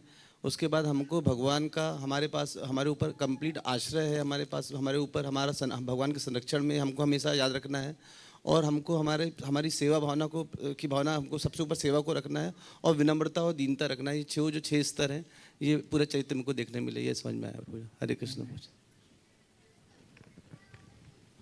हरे कृष्णा प्रभु, दंडवत प्रणाम। प्रभु जी, हनुमान जी के चरित्र से सीखने मिला कि हमें हमेशा प्रभु हैं, अक्रोड़ प्रभु 3 दिन देवास से आए यहाँ पर कथा अटेंड करने के लिए, 3 दिन। और माता जी को भी साथ में लेके आए हैं। 3 दिन आना, शॉप जल्दी मंगल करके बस से यहाँ पर आना, पूरा प्रोग्राम अटेंड करके वापस जाना, और सुबह उठ करके मंगला आरती, मॉर्निंग प्रोग्राम सब अटेंड करना। इतना उत्साह प्रभु के अंदर है। हरे कृष्णा प्रभु जी। प्रभु जी, हनुमान जी के चरित्र से हमें समझ में आता है कि हमेशा भगवान को केंद्र में रखना चाहिए, और उनका स्मरण रहता है तो हम सभी जीवों के प्रति संभाव भी रहते हैं और वैष्णव अपराध से बचते हैं। जैसा आपने बताया कि वैष्णव अपराध जो है वह अग्नि के समान होता है, जिससे हमारी भक्ति में पतन भी हो सकता है। हरे कृष्ण। वैष्णव अपराध से बचना चाहिए। हरे कृष्णा प्रभु जी, धन्यवाद प्रणाम। प्रभु जी, जैसे हम देखते हैं कि जैसे वानर सेना समुद्र तट पर पहुंचती है तो सब समुद्र को देख के निराश हो जाते हैं। कोई बोलता है सुसाइड कर लेते हैं ऐसा। तो उससे सीखने को मिलता है। उन्होंने क्या करा था कि भगवान राम की लीलाओं का स्मरण करा था उस टाइम पे, तो सबको एक वो मिला था इंस्पिरेशन कि हमें भगवान राम के लिए कुछ करना चाहिए। वैसे हमारे जीवन में कभी डेड एंड आ जाए, ऐसी परिस्थिति आ जाए कि हम कुछ हमें कोई रास्ता नहीं दिख रहा, तो हमें भगवान की लीलाओं का श्रवण करना चाहिए और गुरु के इंस्ट्रक्शन को हमेशा ध्यान से सुनना चाहिए, ताकि हमें आगे इंस्पिरेशन मिले कि हमें क्या करना है। हरे हमारे साथ भी ऐसा होता है कि एक ना एक सेवा का समुद्र सामने आता जाता है। अब रामनवमी है, लोगों को पकड़ के लेके आओ, संडे प्रोग्राम में पकड़ के लेके आओ, अब नरसिंह चतुर्दशी आ गई, पकड़ के लेके आओ, अब रथ यात्रा आ गई, रथ यात्रा जन्माष्टमी का करो, जन्माष्टमी प्रभुपाद मेमोरियल का करो, फिर कार्तिक मास में घर घर जाओ, फिर बुक डिस्ट्रीब्यूशन मैराथन शुरू हो जाएगी, फिर मंदिर की एनिवर्सरी नित्यानंद चतुर्दशी आ जाएगी, और गौर पूर्णिमा तो हमारे साल का शुरुआत है, फिर रामनवमी आ जाएगी। तो बार बार समुद्र देख करके निराशा तब नहीं होगी जब भक्त श्रवण कीर्तन में तल्लीन होंगे। तो समुद्र देख के हनुमान जी जैसा उत्साह आएगा, अरे ये भी पूरा करूंगा, अगला समुद्र भी पूरा करूंगा, हर सेवा में आगे रहूंगा। हरे कृष्णा प्रभु जी, दंडवत प्रणाम। हरे कृष्णा प्रभु जी, दंडवत प्रणाम। ऐसे तो पूरी की पूरी राम कथा ही सीख है हमारे जीवन में, हम बहुत कुछ अपना सकते हैं। और इसमें मुझे ये लगा, सीख मिली है कि अगर आपने किसी को इष्ट गुरु माना है, बात जब उनके परिवार के ऊपर संकट की आ जाए, फिर यहाँ तो बात नारी के सम्मान की थी, तो हमें अगर अपने प्राणों की भी वो करनी पड़े, बलि देनी पड़ी, तो हमें चिंता नहीं करनी चाहिए और हमें गुरु की आज्ञा का पालन करके उनकी मदद करनी चाहिए, रक्षा करनी चाहिए। Very good. हरे कृष्णा प्रभु जी, दंडवत प्रणाम। मैं 2 दिन नहीं आया, बहुत ही संसार में फंसा हूँ। आज आया हूँ मैं, तो मेरा यही है कि सत्य हमेशा परेशान हो जाता है लेकिन पराजित नहीं होता, हमेशा सत्य की जीत होती है। हरि बोल। हरे कृष्ण प्रभु जी, मैंने सीखा control over senses. Hanuman ji जब माता सीता को ढूंढ रहे थे महलों में, तब उन्होंने विभिन्न स्त्रियों को देख रहे थे, फिर उन्हें रियलाइज़ हुआ कि मैं ब्रह्मचारी और कैसे ये कर रहा हूँ। दूसरी बात, जब उनको भूख भी लगी थी, बहुत वो थे, तो जब तक उनका लक्ष्य नहीं पूरा हुआ, माता सीता से नहीं मिले और उनसे परमिशन जब तक नहीं ली, तो उन्होंने एक भी वो किया। तो इसलिए हम लोग भी ये सीखते हैं कि जब कोई जैसे प्रसादम सर्विस हो, तो उसमें तो पहले ऐसा नहीं कि पहले हम अपनी चीज़ों को पूरी कर लें फिर, तो इस टाइप से अपने सेंसेस को कंट्रोल करें और जो सेवा का लक्ष्य मिला हो पहले वो पूरा करें। हरे कृष्ण। बहुत बहुत धन्यवाद, आप लोगों ने बहुत गंभीरता से श्रवण किया, 3 दिन समय दिया और भगवान राम को अपने जीवन में आने के लिए आह्वान किया। हम लोग 10-15 मिनट कीर्तन कर सकते हैं, क्योंकि इस्कॉन का कार्यक्रम बिना कीर्तन के ख़त्म नहीं होना चाहिए। कल भगवान राम का आविर्भाव है, तो हम लोग एक साथ कीर्तन करके उनको आह्वान करेंगे, उनको रिक्वेस्ट करेंगे। माइक देना माता जी को। माइक कहाँ है? इधर माइक दीजिए। और कीर्तन के बाद, कीर्तन के साथ डांस और उसके बाद प्रसाद। हरे कृष्णा प्रभु जी, बहुत बहुत धन्यवाद। बहुत यहाँ पे 3 दिन रामनवमी की और हनुमान जी के चरित्र के बारे में जो आपने बताया शास्त्रों से, वो एक पहली बार सुनने को मिला। हनुमान जी तो हमारे घर में ही मूर्ति है। हाँ, मैं बोलने ही वाला था, हमारे तो, कैंपस में हनुमान जी की मूर्ति भी है, हनुमान जी विराजमान है। आप में से किस किस को पता नहीं था, हाथ खड़ा करो। हमारे कैंपस में हनुमान जी विराजमान है, माता जी के घर में।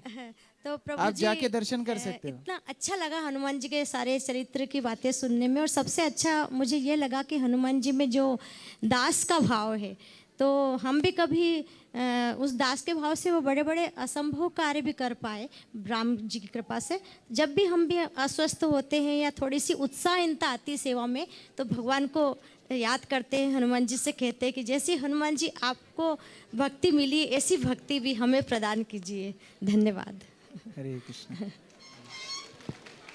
हरे कृष्णा। श्रील प्रभुपाद की जय, समवेत भक्त वृंद की जय, निताई गौर प्रेमानंदे। हरि हरि।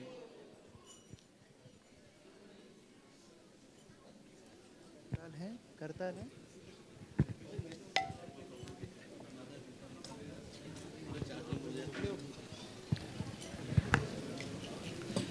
हरे कृष्णा हरे कृष्णा कृष्ण कृष्ण हरे हरे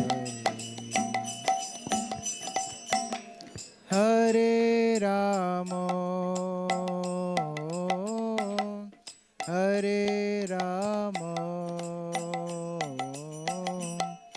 राम राम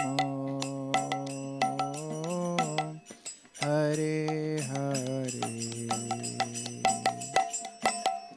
हरे कृष्णा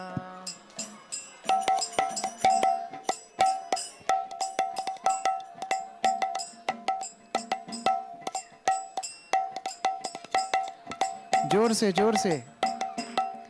हरे हरे राम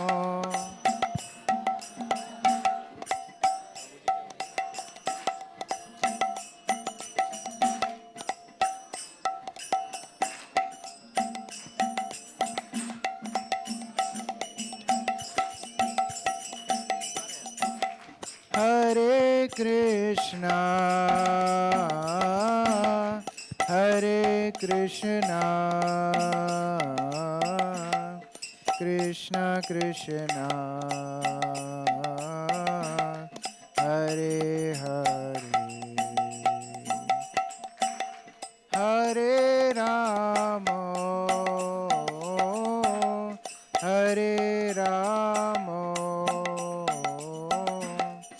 राम राम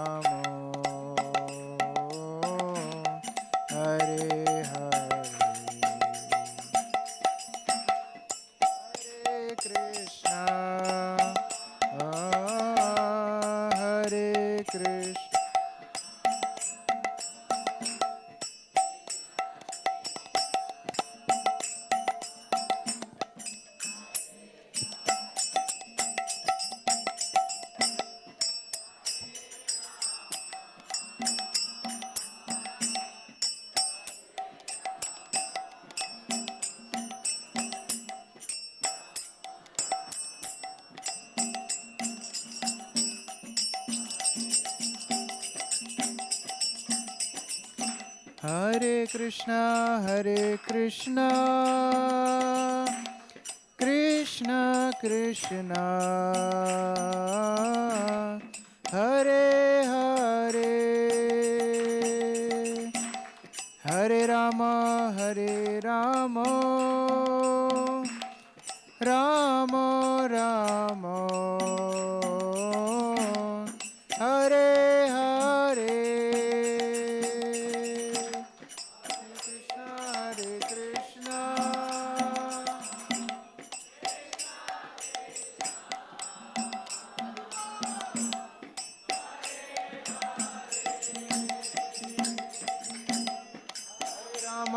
हरे राम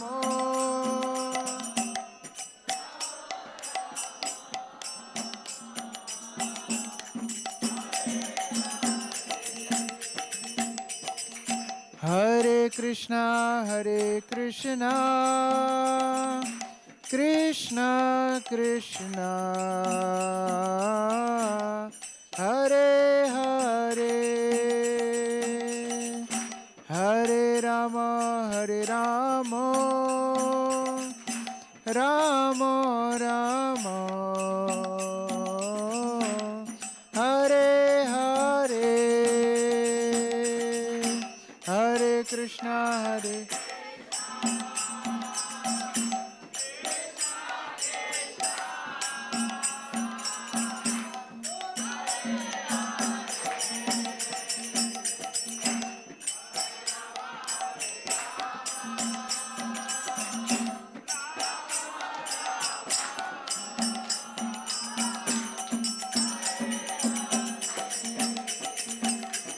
प्रभु जी हरे कृष्णा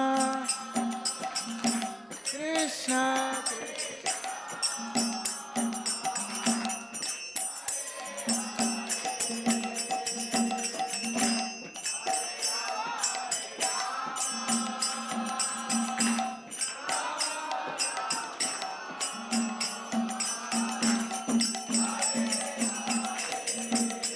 माता जी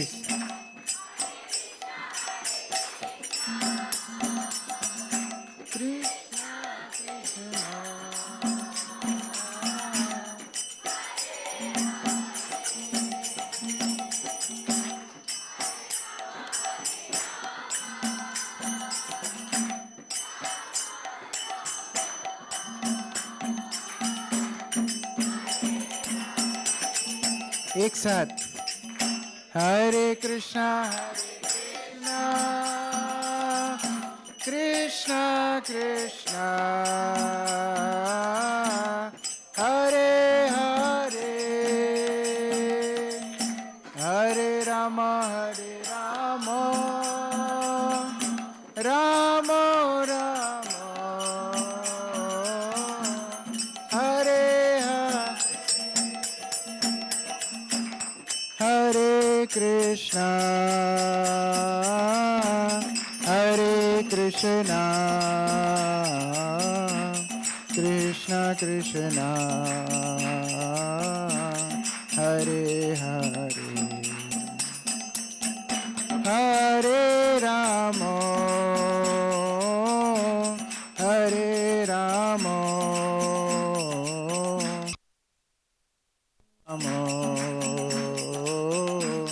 हरे,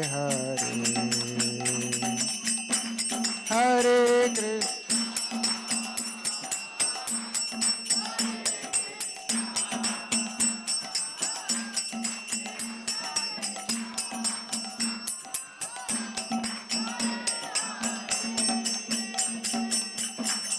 हरे राम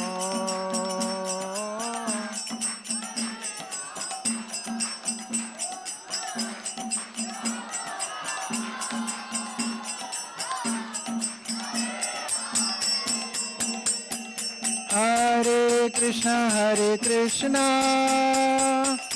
कृष्णा कृष्णा हरे हरे, हरे राम राम राम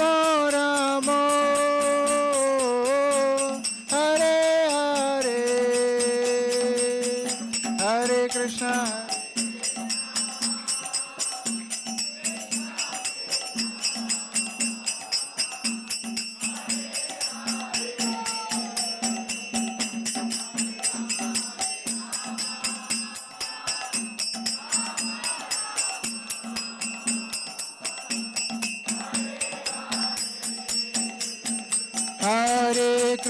हरे कृष्णा कृष्णा कृष्णा हरे हरे, हरे राम राम राम हरे हरे,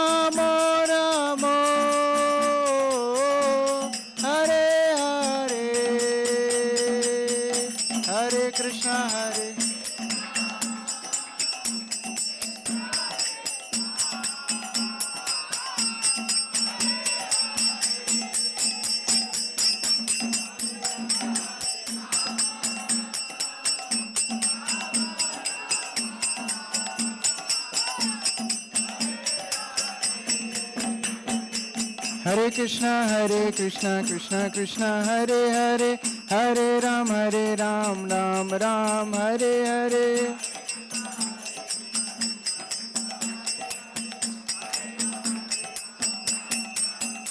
हरे कृष्णा कृष्णा कृष्णा हरे हरे, हरे राम राम राम हरे हरे,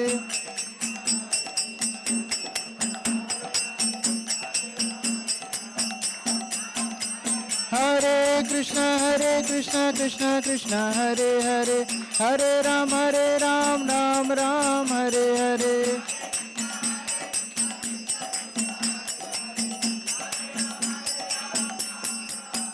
हरे कृष्णा कृष्णा कृष्णा हरे हरे, हरे राम राम राम हरे हरे,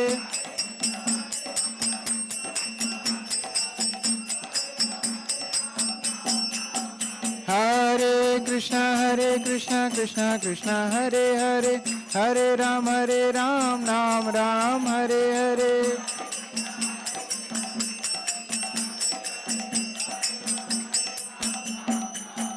हरे कृष्णा कृष्णा कृष्णा हरे हरे, हरे राम राम राम हरे हरे,